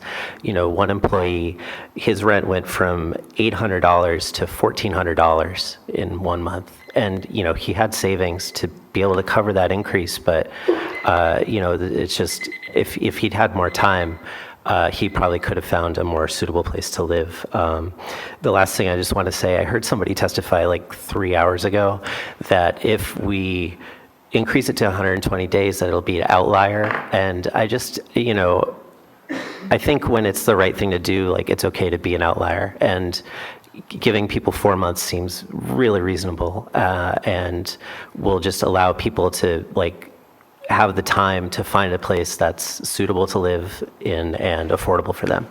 Thank you. Thank you. Oh, go ahead. Representative Knight. So this is our problem, right? Because 4 months totally sounds reasonable from the tenant's point of view. But if you're the landlord and you're responsible for the mortgage and you rely on the rent, 4 months is 4 mortgage payments. And the bank can come around and say you're behind. Is the mortgage gonna go up? I don't understand. Yes. Yeah, well, it depends on the mortgage, but if you get behind, right? Let's hang it. Let's just play the thought experiment. You get behind 4 payments because you're at 120 days, then you're lucky enough to get a renter who comes in on the 5th month and is paying. You're still behind 4 mortgage payments. And for your average mom and pop, and let's say your mortgage payment is modestly, it's at, I don't know, some round number that we can hang with, like $2,000 or something like that, right? So now you're behind 8, and you got to make up the 8 somewhere along the line to get back on track with your payments. I guess, It's, please go ahead, all sorry. I'm saying is that in this area of law, it's like it's like Newton's fourth law. For everything you do one way, there's a reaction the other way, and it's a real balance that you have to strike. That's the hard part of this. But I mean, my understanding of the bill is that it's not that if, let's say, on March 1st, I say, okay, by, July 1st, you have to pay $100 more in rent. Like, if the tenant says, okay, well, I'm just going to stop paying rent, like that's, they could still be evicted, right, for non-payment and stuff, right? Sure, but that... Ma'am, hold on. So I guess, like, I don't understand the, the issue, like, and if someone has 4 months to find a place, they still have to pay rent for 4 months, so... Here's the issue, and this is what some people run into. Take your buddy who had $800 and they boosted up to $1,400. Mm-hmm. Now, he paid it, and God love him, right? But if somebody had said, you know what, I'm just not doing it, and guess what? I'm going to use every single minute of my 4 months to find a new place, and I'm not giving you a dime on the rent. You can come after me. I mean, that's what happens sometimes. So when we craft these laws, when we think about what we should do and we should do, there's nothing casual here. This is one of the hardest areas. That's all I'm saying. Sure. Again, I don't think that this bill, like, changes anything about the way that evictions work, and I mean, that's a whole other discussion. But also, the situation that I've seen, again, with many of my employees, lots of my friends, artists, we have tons of local artists that play, there've been all these people that are, buying houses, and that's generally is the issue, right? Is, someone who owned a house that they paid $200,000 for, sold it for $500,000, and now this person took on this risk. Okay, now my mortgage is whatever, $4,000 a month, and they're like, oh well, I guess I have to increase the rent, and that's why it's such a drastic rent increase. But that's like, that's your business. Like, I own a business. I have business expenses too, and if it's a bad business to be in, then like maybe you shouldn't do it. I guess is. Thanks. Yeah. Thank you for your testimony. We appreciate it. All right. Thank you. Thank you all. And now the next 3 that are coming up. There you go.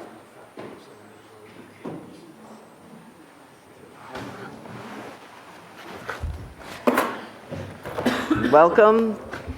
You want to start? Who wants to start? Sure. Go ahead. I guess I'm on. Yeah. Brian Bishop, I'm a member of the Providence Apartment Association, and actually, that's really actually a perfect segue, because what the young man said is, well, maybe if it doesn't prove to be a great business or it's difficult for landlords, they should just get out of the business. I think that's the exact opposite of what you want. That's the problem. People keep talking about root causes. I mean, look, lots of horrible things happen to people, but the root causes are not that, there's that a family has some trouble and there's domestic violence. That's not the root cause of why we don't have housing for people. It may be something you want to take up as state policy, but we're not addressing the root causes. Not one of this, and I don't have a problem that there's a package of bills or an effort to do many smaller things that could catalyze housing. Not one of these bills incentivizes people to get into the business, to provide the housing. So that's the problem with this package. And the bills themselves, actually have contradictory aims. Just so you know, there's a whole other set of bills coming to incentivize production. That could be, and I certainly hope so, because I realize that money's been passed, but we can sit back and understand and look that when the state spends money, when the cities spend money on housing, they spend twice what what private people can accomplish that for. And if we could work together, there can be more apartments. And you know what? When there are more apartments, people will say, you know, I want to take a chance on somebody who had a criminal offense 9 years ago, but appears to have worked as a carpenter since then, and you know, and so forth. In other words, we won't necessarily have to legislate what the cutoff point is. The availability of housing will make that person potentially attractive. You'll take that chance. And but the package that we have, one of the really evident contradictions is, look, domestic violence is a very serious problem, but essentially you're suggesting in a way that the landlord, you know, might own that problem. Well, geez, does that mean that we might want to look into the background of people to see if they ever had any domestic violence? Well, that would be something that kind of falls down the chain of all this list of stuff you can't look at, you can't ask about. You know, so, I mean, and look, I have had older tenants who, you know, I tried to get them elder help. I worked with them. They were very intransigent older people, and ultimately I helped, you know, they were disenfranchised from their children. I ultimately helped them to a nursing home. I mean, I almost felt like I owned the problem of elder care. Long-term tenant, you know, I love my tenants.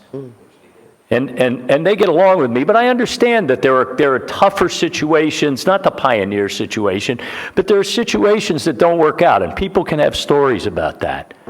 But I don't think, I think that these bills, we could sit and we could look at whether could we tweak this bill? Could we handle that? Is there really a problem that we ought to put a marker in on? Should we worry about these charges? Should we limit the charge for rentals? Should there only be charged where there's an identifiable apartment the person has seen? But also, all the tenant advocacy organizations, I hope they're saying to people, don't give anyone you know, they could help too, right? They could say to anybody, don't give an application fee until you see an apartment that you can rent. Okay, if there's some scam out there where somebody's just collecting $50 or $100 and not calling anybody back, I hope that the Attorney General's fraud unit is coming down. But I don't think for most people who are using Zillow and trying to do their job, I'm not sure we need a law about it. I think you brought up some very good points, so thank you. Well, thank you for staying to the extent of time that you have this evening. And I know that it can be euphemistic, or if we say we're housing providers, they say, well, what are you doing? In some ways, though, that's the debate.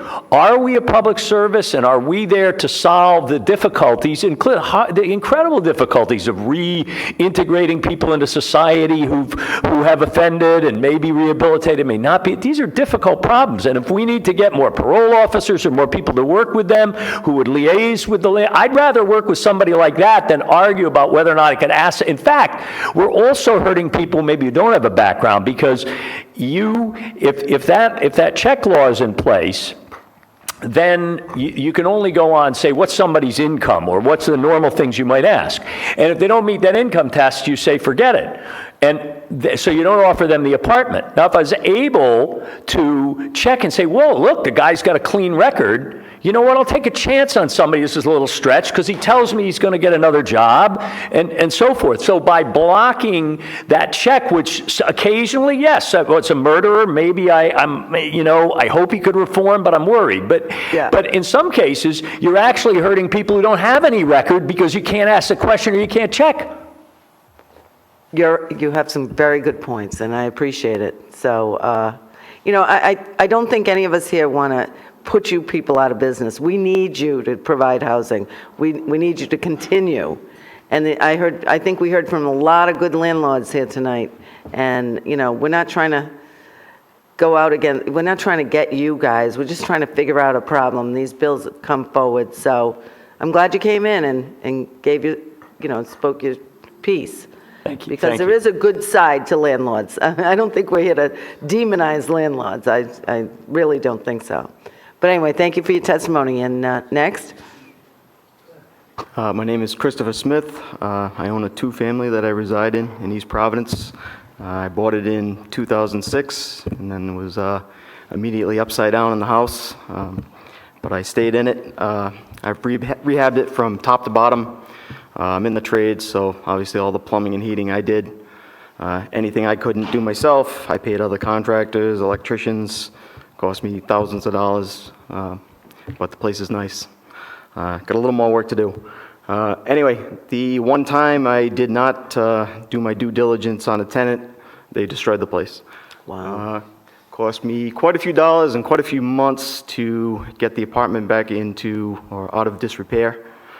So I'm definitely against it, that bill that doesn't want to allow us to do background checks because I had nothing but problems with that tenant. Since then, I haven't had issues that I'm able to do that.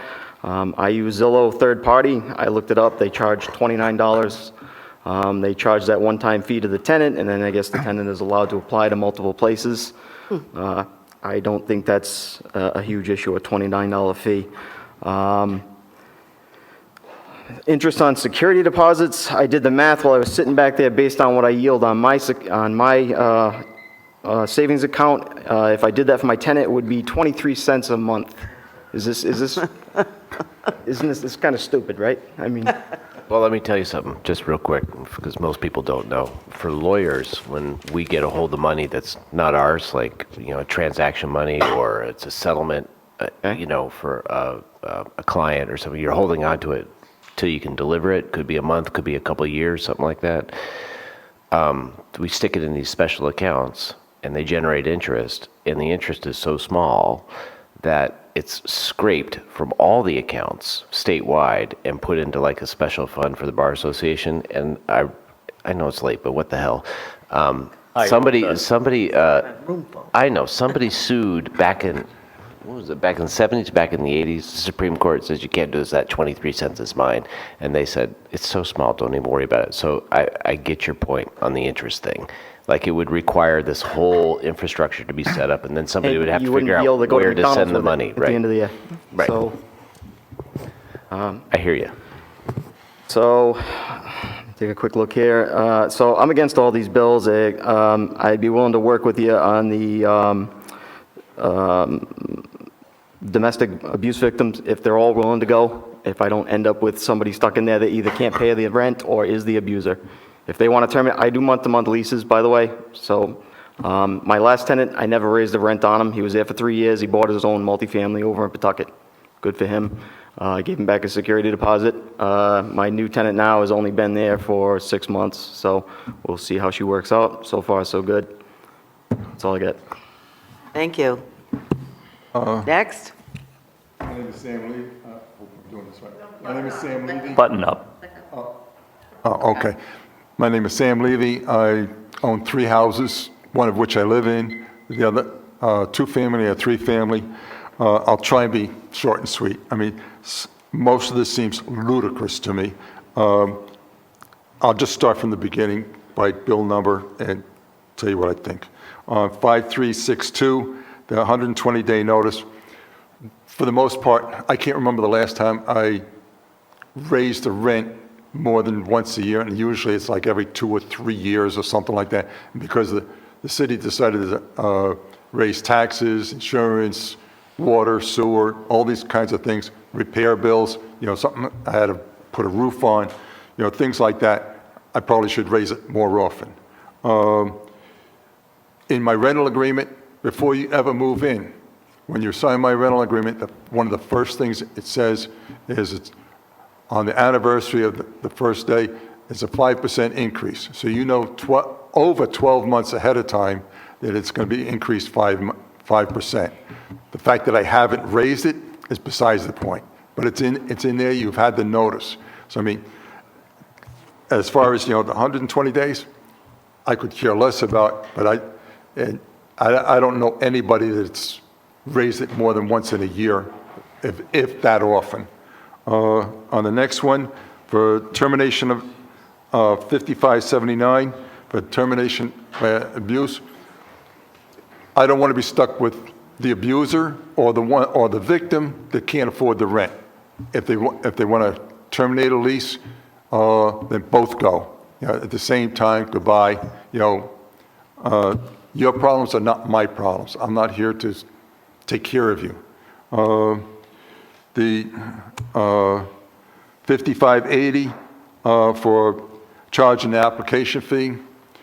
For the most part, I can't remember the last time I charged an application fee. I just ask people, like somebody here said, a copy of the credit report, Credit Karma, and go to the Attorney General's office and bring me a BCI check. In some cases, I've taken the people, they didn't have a car, I took them down there. It's getting more and more, you can't trust people, period. So I want to be sure.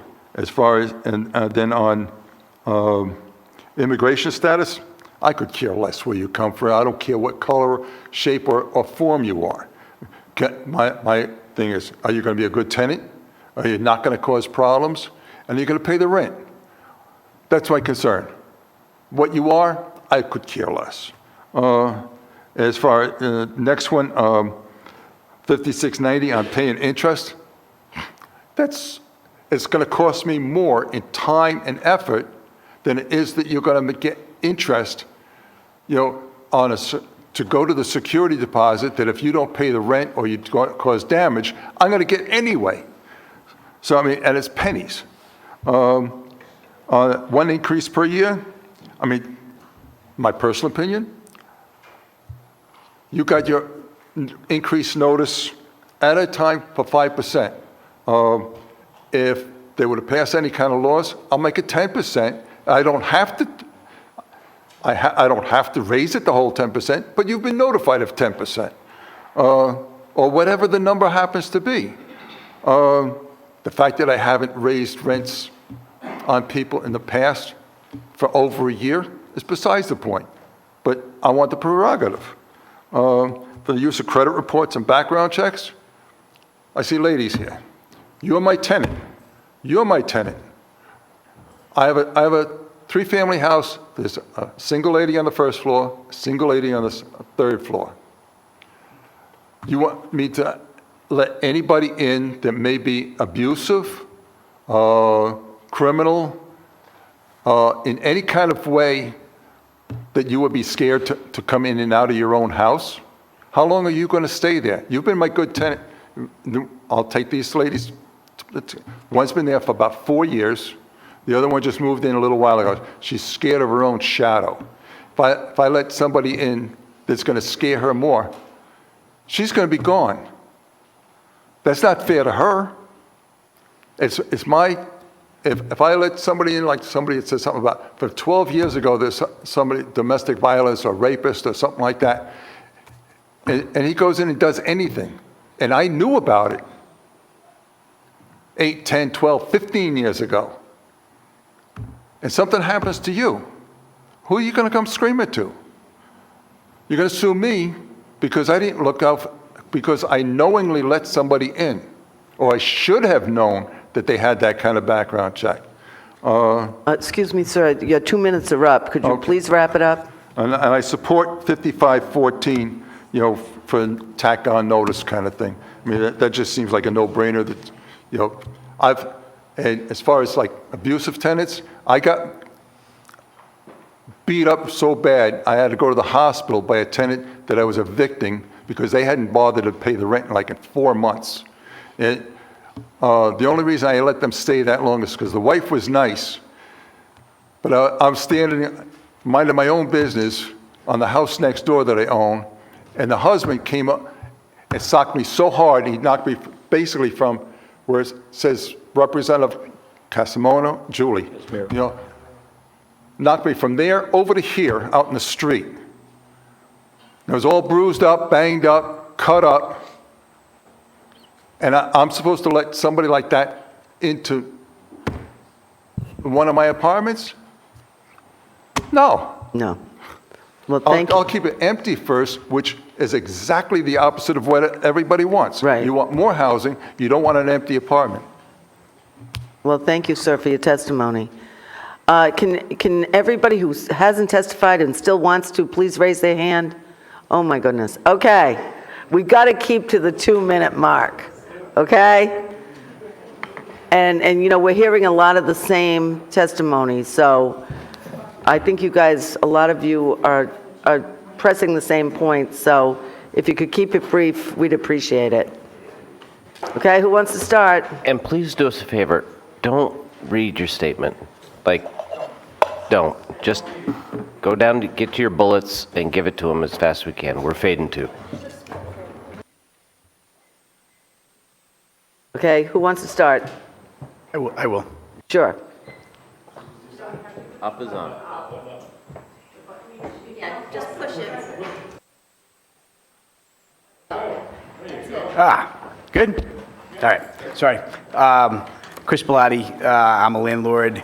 I'd like to just say, there was a tenant advocate who came up and spoke about 5579, and one of the things that she said that stood out to me was safety must come first, and I agree, so I support 5579, and for the same reason I object to 5760.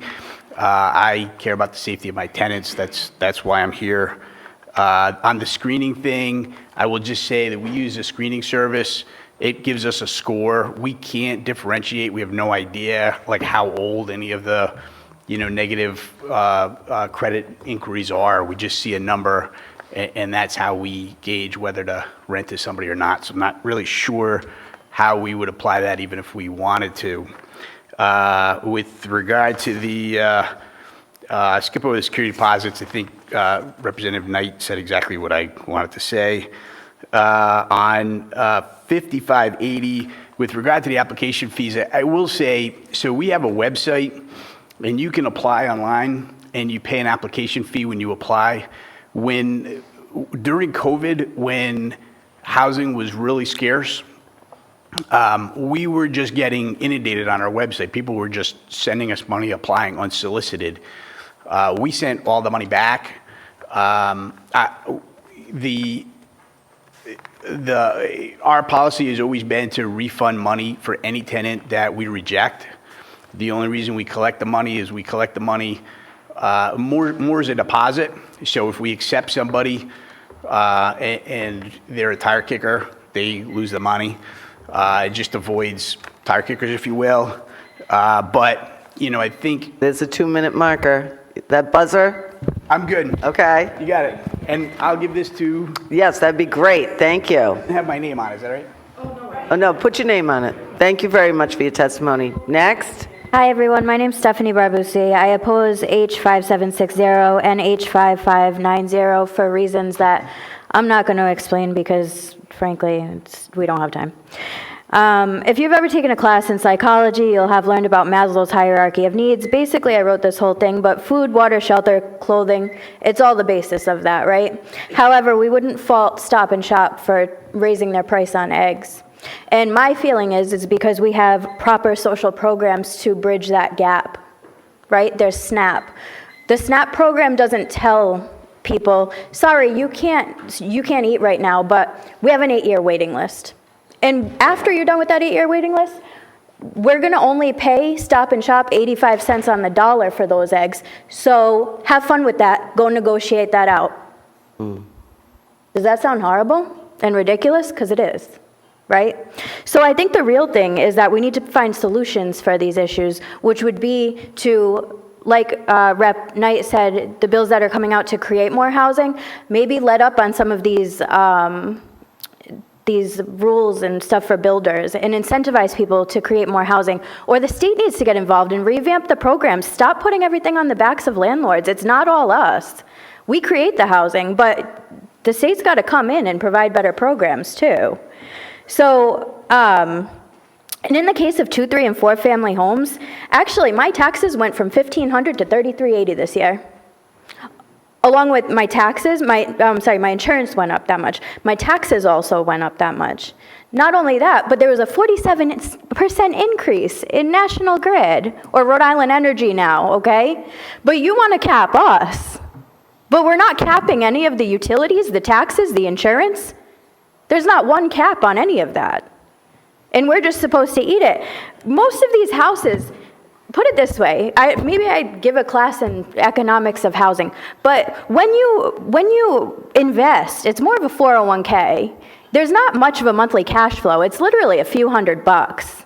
Once you calculate repairs, maintenance, vacancy, we're not like rolling in dough here. It's not like a career. That's why we all have jobs. Right? Right. I mean, I have a job. I work 2-3 jobs actually. So it's not like I'm making thousands per month off of these rentals. I want to provide housing, but if I lose this housing and I get foreclosed on, which I have had happen to me, I've been through foreclosure, bankruptcy, homelessness, domestic violence, you name it. I'm going to spare you my crappy life story because it really sucks. But at the end of the day, we don't make that much money off these properties, and we need to recoup costs.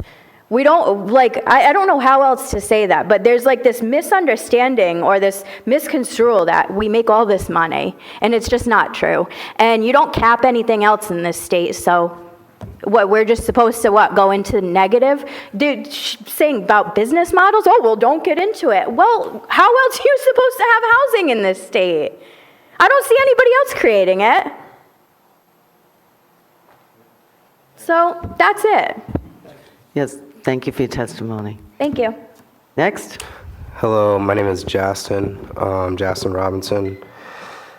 Before I jump into my testimony, I just want to say that I've lived 2/3 of my life in subsidized housing. I'm a first generation graduate student, literally the first one to even apply to a college out of both sides of my family. I've come a long way, and I made my own way. So I just wanted to say that before I kind of jump into it. I usually do not dress up like this all the time. I'm usually kind of seen wearing some cargo pants, nice ragtag sweater that has paint splattered all over me, you know, plaster and all that. And that's because I do my own work, and that's something I'm very proud of. Every time I do a repair, I have my tenants in mind.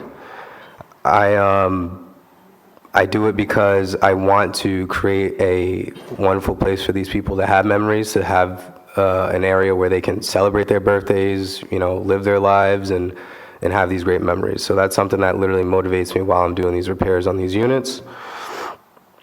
I'm 27 years old. I own several buildings in Rhode Island, and this year I'm on course to own several more. These proposed bills, they don't, when I do my repairs, I see it as a win-win, right? Most of these proposed bills do not make it a win-win for me.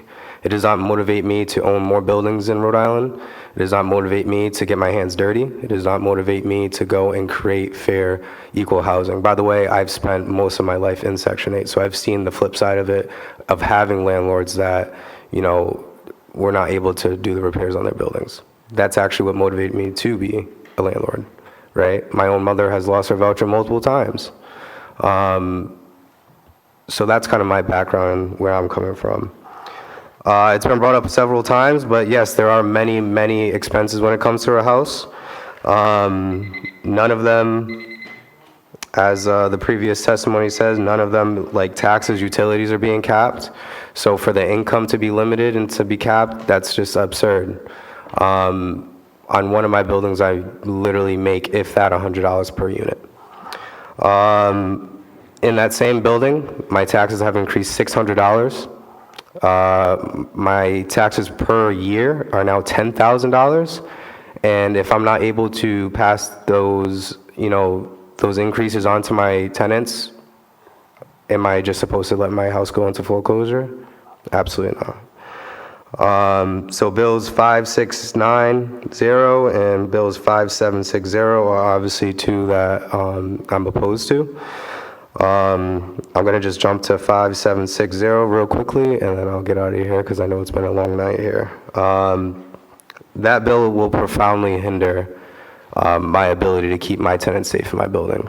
I live with my tenants. I have a 3-tenement in Pawtucket that I live on the 2nd floor. If I went, well, it's not if, it's when I move out and I do offer that unit to the next tenant, I think it's absurd for me to not even see what their credit score or their background would be. I have 2 families in that building that I have to care for, and if there ever was a result of a crime or something against those people, I would feel extremely responsible for that. So that's my testimony. Thank you for your time. Thanks. Thank you very much. Okay, the next 3.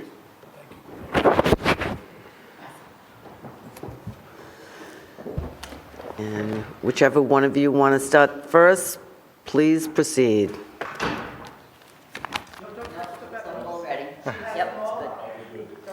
I'll make it short and sweet. I've been in the real estate business since 2010. I'm a licensed real estate agent. I own 14 doors in Smithfield. The other apartments that I owned 9 units in Woonsocket, sold those units. Now I have the 14 doors. I'm actually, because of all the bills that are being presented, I'm getting out of it. It's just too hard now, it's too much. What I'm doing now is I'm looking out of state to invest in housing. Other areas that are more friendly towards the landlord, you put too many restrictions on us, way too many restrictions. And some of these bills, like 5760, I just, that one really got me going. I literally have a young woman that is in my 10 family in Greenville, and she has a young child. I'm doing a background check. I don't care what happens. If you say that this bill passes, I'm doing a background check. I don't care. I'm protecting my tenants. That's how I look at my business. That's kind of all I have to say. Thank you, sir. Thank you. And I just want to make a point, just every bill that comes through here doesn't always pass. I know. So that's why we have these hearings, to hear both sides of the story. I get that, but I have been through where tenants, I've been out of rent for 3-4 months, and I had to take my own savings to keep the place going. Right. That's why I sold it. It was the area, the tenants wouldn't pay, try to do everything by the book.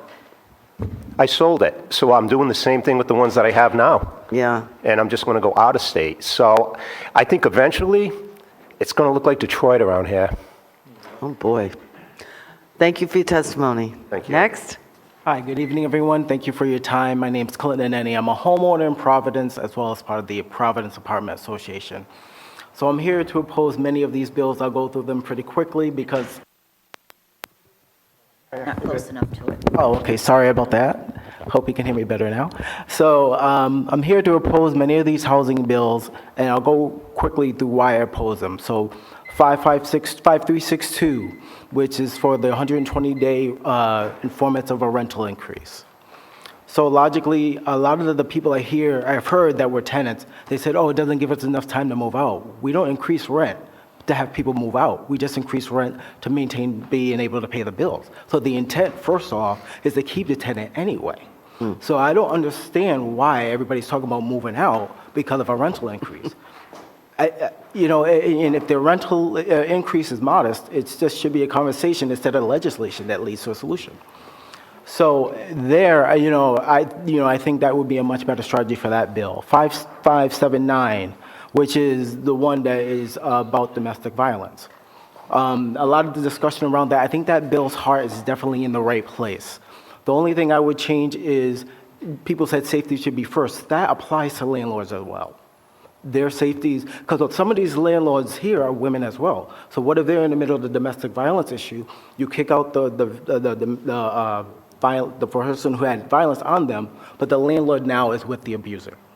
And they could be a woman in that case. You don't want to put somebody in that situation. You have to wipe the slate clean, get all people involved out of the house, and keep the rest of the tenants and the landlord safe. So for 5580, this should be allowed to collect fees on applications. You've heard of many cases today where applications, fees that have been collected have been reasonable amounts. What this does is it keeps tenants who are serious to apply. The serious tenants will apply. The ones who are just house searching will not. I'm also a real estate agent. I've had many cases where people just walk through the house and just are curious to see what the home looks like. Gets those people out of there. We want people who really are serious about becoming tenants to apply for to become a tenant at that apartment. So where it says landlords cannot increase, collect interest on the rents, I just think that's ridiculous. I don't even think we should go over that. That doesn't make sense. And then the last one, the criminal background check. I'll just be a few more seconds, thank you. So the background check, I think that should be allowed to keep people safe, to allow people to do their due diligence. There are a lot of people who are innocent, so the background check will amount to just proving that the good tenants are, as they say, they are good tenants. And it allows the landlords to do what they want to do anyway, rent out to the good tenants. Lastly, I will say in closing that you're hearing a lot of stories of landlords becoming discouraged about renting and becoming staying homeowners in the state of Rhode Island and in the city of Providence. We want to keep legislation like building development incentives to keep going, to keep the good landlords here. We want to find reasons for have those landlords stay.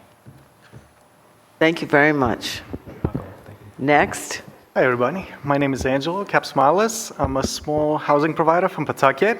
I'm here to oppose a few of these bills that we have coming up. 53662, 120-day notice for rent increase. I think that's very high, very excessive. Like many people brought up, our costs every month are not fixed. The mortgage is the only part that's fixed. And then we have taxes, insurance, everything else that comes up throughout the year that can go up. So 4 months to raise the rent is way too excessive. 5691, one rent increase per year. I'm opposed to that too.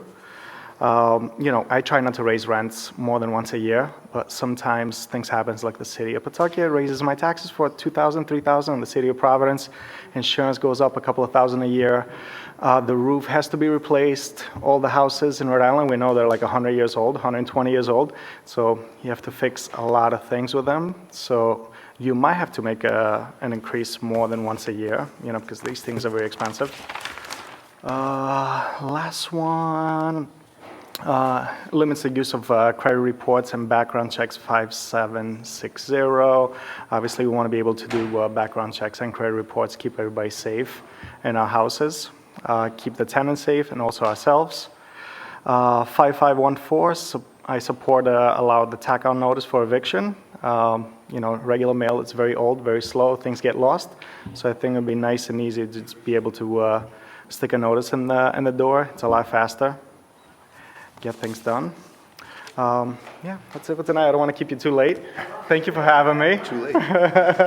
Thank you very much for your testimony. Okay, who wants to be the next three?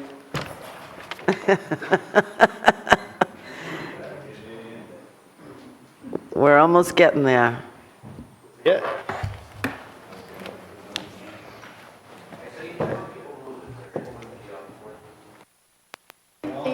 Only last one, right? Yeah. Back a chair. Anybody else want to testify? Who's out there? You're the last one? Oh, nice. Last four, wow. Is it okay? Jennifer, you want to start? I'll Or- go last if I can. Okay. Thanks. All right, who wants to start? I can start. Sure. Thank you. Thank you, Chairperson, members of the committee. My name is Megan Smith. I'm an outreach worker with the House of Hope, which is a housing-serving nonprofit, and I'm also a professor at Rhode Island College. I submitted written testimony on my own behalf on bills 5362 and 5760, which I won't read. What I would like to review tonight is the testimony that my policy students wrote in our class yesterday, both from their perspective as tenants and from their perspective as folks working in social services. So first, several students, mind you, these are graduate students in Rhode Island College, not people who are living in acute poverty, shared how these measures and the lack of renter protections are affecting them personally. One student discussed having her rent raised $500 twice in 1 year that she was unable to afford. Another student had just had their rent increased $700 with 30 days notice. He's now scrambling to find new housing in the middle of the semester, jeopardizing his academics, jeopardizing his employment. Because he cannot afford that. Again, this is as a person who's in grad school working two jobs.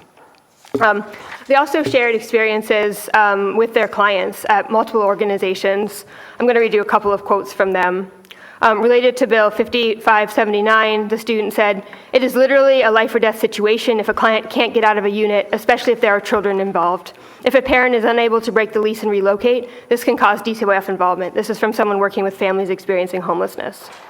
Related to Bill 5580, another student said, "A lot of people experiencing homelessness are unable to come up with the application fees, and the cost of them are going up from about $10 now to $50.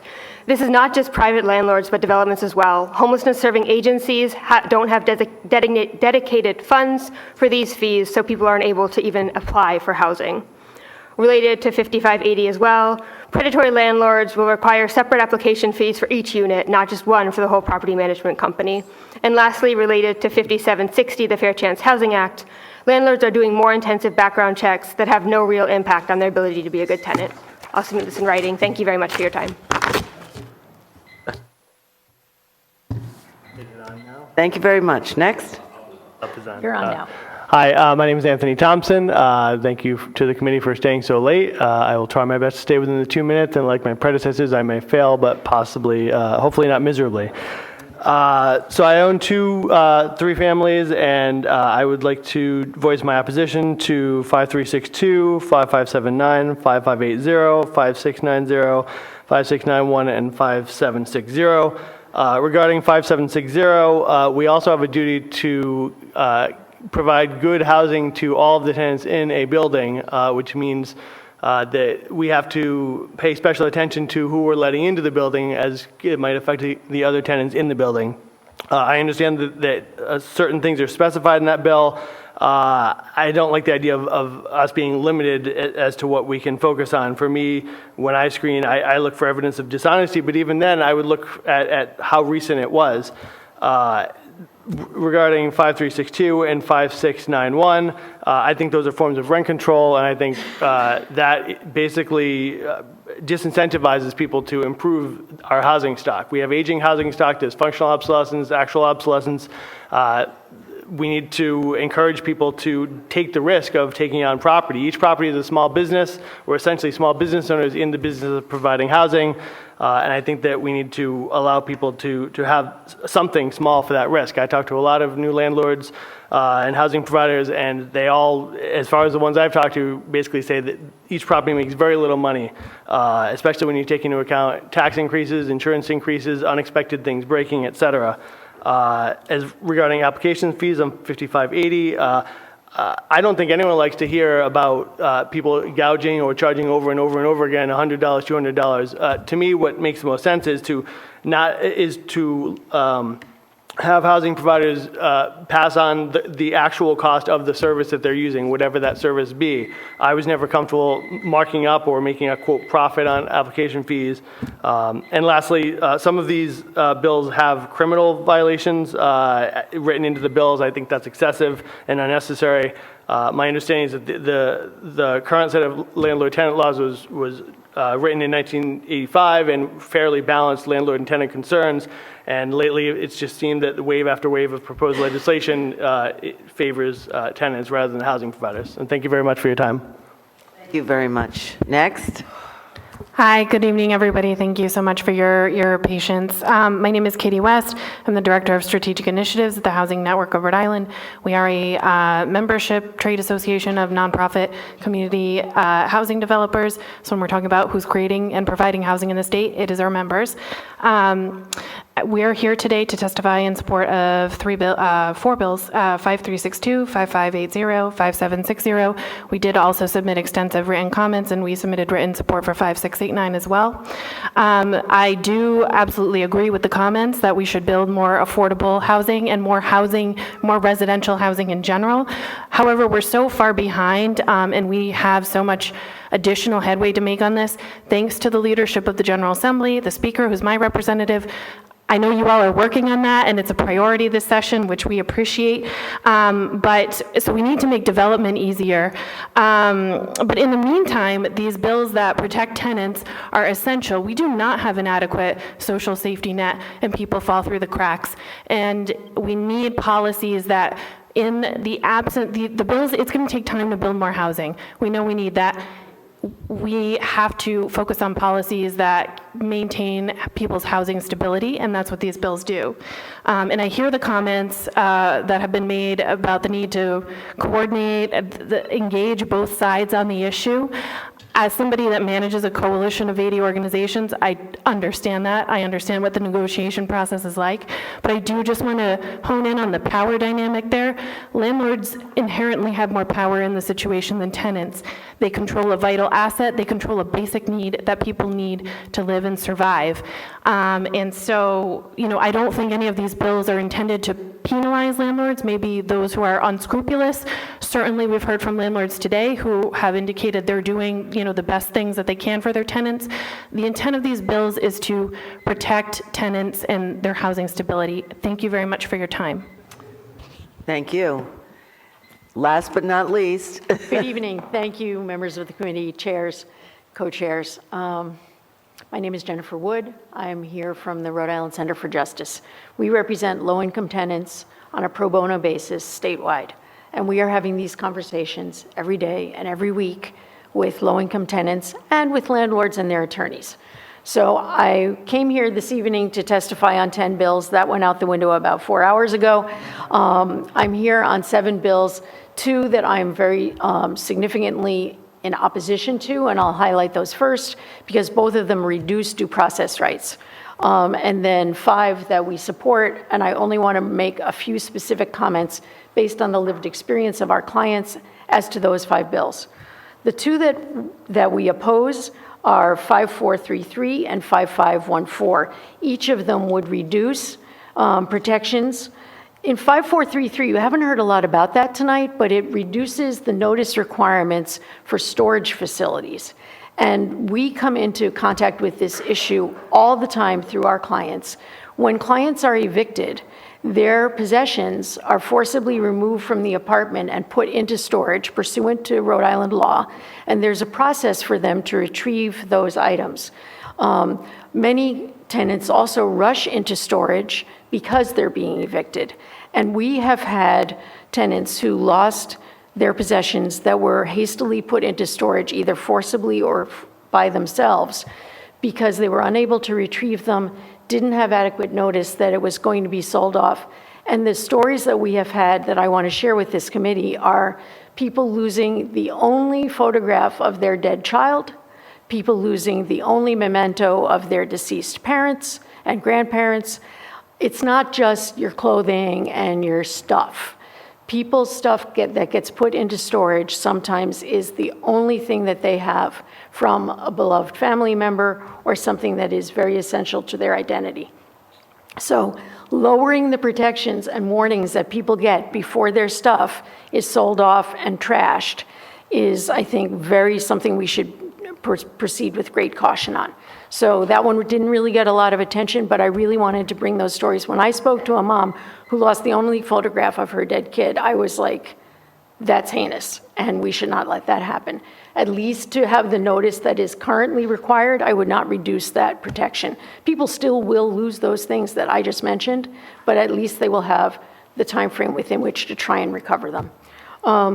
5514, I'm also very concerned about because tack-on service is a substantial diminution of protection for people to have notice of a critically important court hearing, and it has been inaccurately described in prior testimony. There are 3 kinds of evictions in Rhode Island, not just 2. So this 5514 would provide for tack-on service for all evictions for reasons other than non-payment of rent. All evictions for reasons other than non-payment of rent include termination of tenancy through no fault of the tenant, one category, and noncompliance with rental requirements. All you've heard about is testimony about folks who have been alleged to have violated the terms of the tenancy and may be acting out or otherwise dodging service.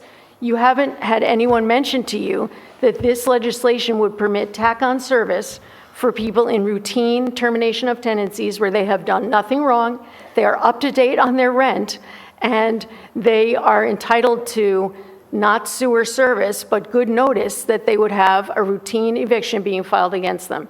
It is a routine piece of litigation. You get service of process, you have an opportunity within 20 days to file an answer.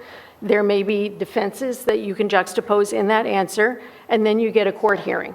And to remove that requirement simply because there have been some challenges in serving matters on people who are alleged to have not complied with their lease from people who have done nothing wrong and are alleged to have done nothing wrong is an overreach, I think, in this legislation. Happy to talk about other ways to try and fix that, but that is a significant overreach. There is already a proceeding, and any attorney in this room, this is the Judiciary Committee, understands that if there have been challenges in perfecting service, It's a simple motion to request tack-on service. It's already envisioned in the existing statute. Those motions are routinely granted. It takes a couple of days to get it filed and a couple of days to get it heard. And then you can do the tack-on service. So it's not as if people are being held over a barrel, unable to perfect service. We all have to go through the process of perfecting service. It's a basic part of initiating litigation, and it should not be less so for tenants who have done absolutely nothing wrong. They're paying their rent, they're doing everything they were supposed to do, and they should get notice that they're being evicted. So I'm very concerned about that one. That's it in terms of bills that we're opposing this evening. In terms of bills that we favor, extending the time for notice for people who have received rent increases. People who receive trivial rent increases don't move.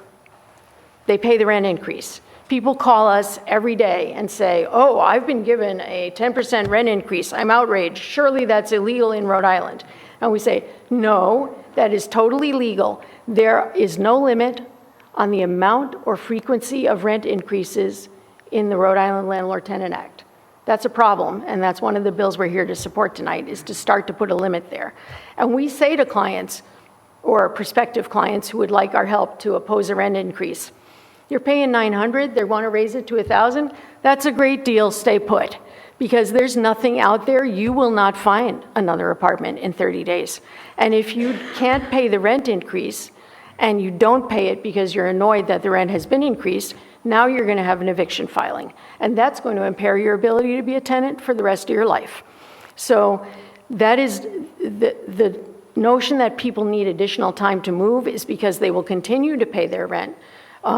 Representative Knight, it's not as if they're being told you cannot pay your rent for those 4 months. You're still in the tenancy. The rent is what it was agreed to at the beginning of the tenancy.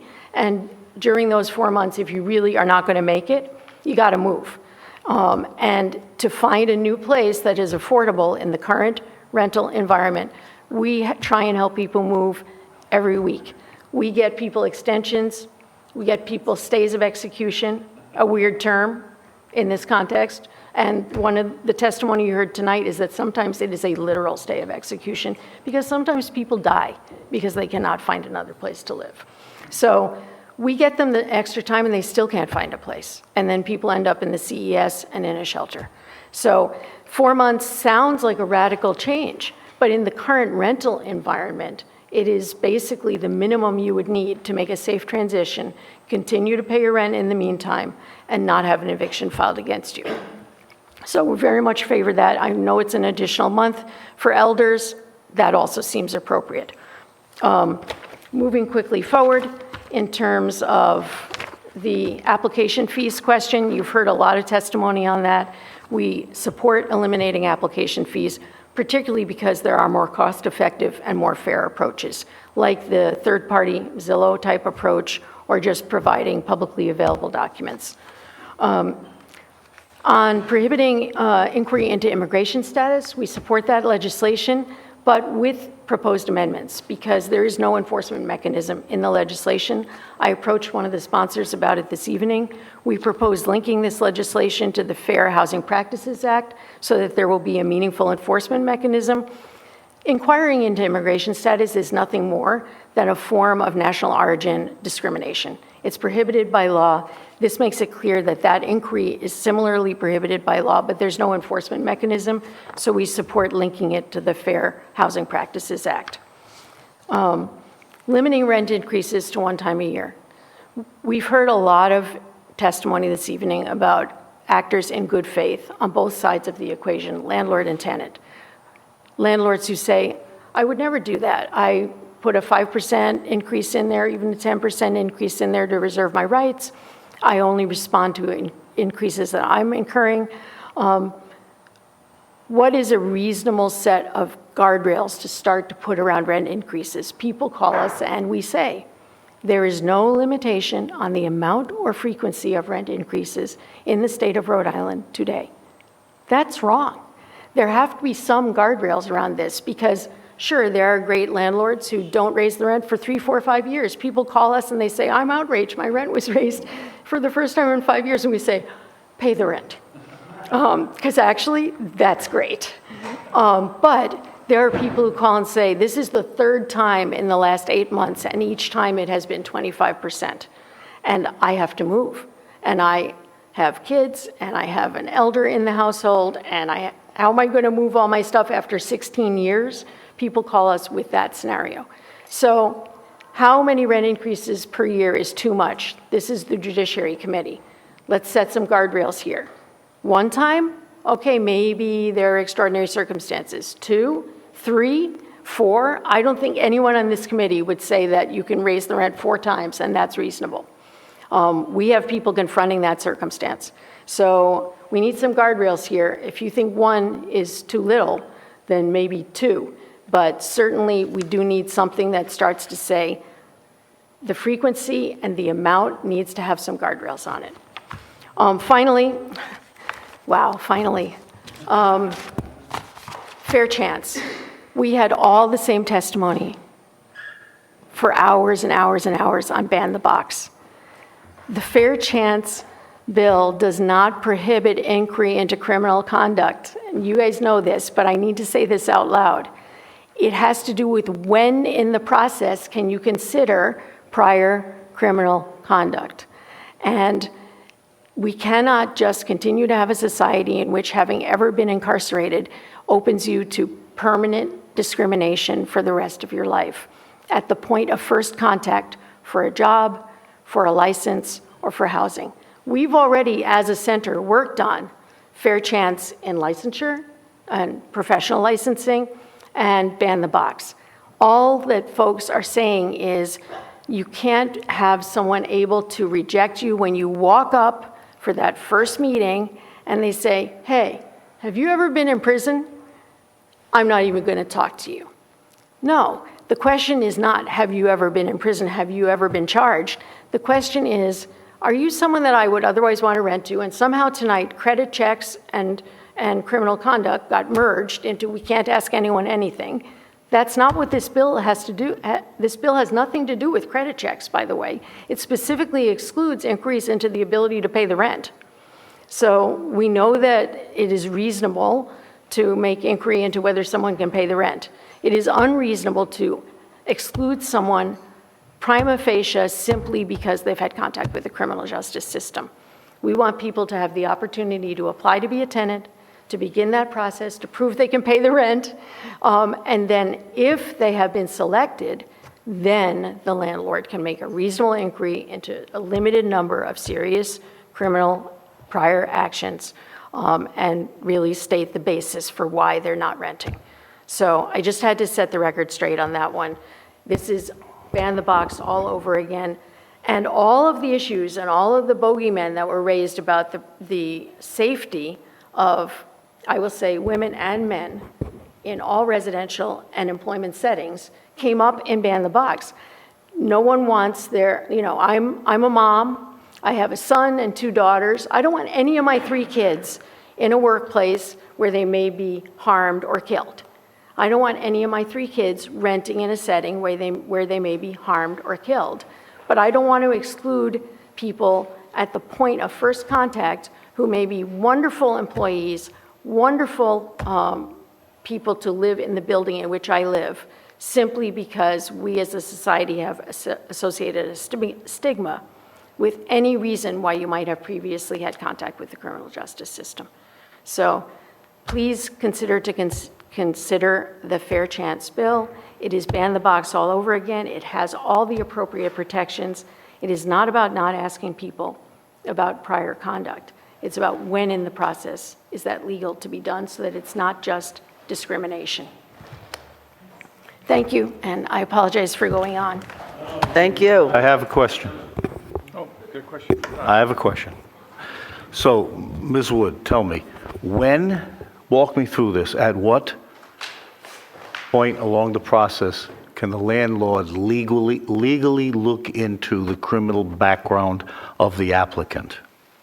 As I understand the legislation, and I would of course be corrected by its sponsors if I'm wrong, as I understand the process, after the point of applying for status as a tenant, after getting through the part where you prove that you can actually pay the rent, there's a conditional offer of tenancy.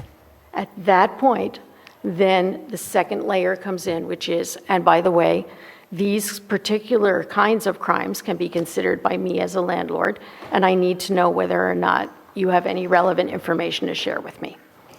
So, at that point, if this bill were to become law, if a person was convicted of first-degree sexual assault 12 years ago, that would not preclude them from becoming a tenant. Because the time limit here is 10 years, and I'm looking at the list on page 2 of the relevant offenses, I believe that that is a correct statement. Your organization believes that at that point, with an individual who has been convicted of first-degree sexual assault 12 years ago should be allowed to be a tenant. If that person is living in the free world, having served any sentence that may have been imposed, and the crime is more than 10 years old, yes, that is my testimony. Thank you.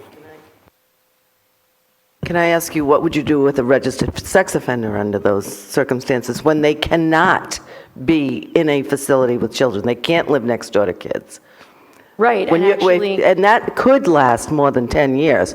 You could be on the registry longer than 10 years as a convicted sex offender. and the So how can you jive that with this? You know what I mean? How can you work that into this? And I think that those people, they can't live next door to children. right, so actually there are Or others. whatever, if it's a child molester we're talking about, yeah. Other statutes that intersect with this, Some of and them so just as with, for example, the prohibition on living near a school, that trumps the protections in this statute. So those individuals are more broadly restricted than what the restriction that this statute imposes. And if someone has to register, the local police department is going to be Johnny on the spot if they try to live someplace where they're not allowed to live. It's not on the landlord to figure that out. Right, that's a separate statute with its own enforcement mechanisms, which is quite complex I think it and should be difficult. brought up in this statute, though. I mean, it should be maybe clarified, that there are certain circumstances with the 10 years and what Doc was saying, the 10 years and, right? Is that where you were going with that? The 10 years and the... It's the and It's the and. that gets you, okay? Yeah. I would certainly be very willing and motivated to work with the sponsors to make reference to that intersection for the other statute, that there are folks who will be restricted beyond the restrictions in this bill. And I don't think that the landlord should have to make it, that shouldn't be a conditional, they shouldn't have to give them a conditional offer of tenancy if they find out that this is the case. Do you know what I'm saying? I do understand what you're saying, that if someone is, Once it's brought- if they're barred by another status Yes. in another statute. They shouldn't have to go through that whole process. The landlord is what I'm saying.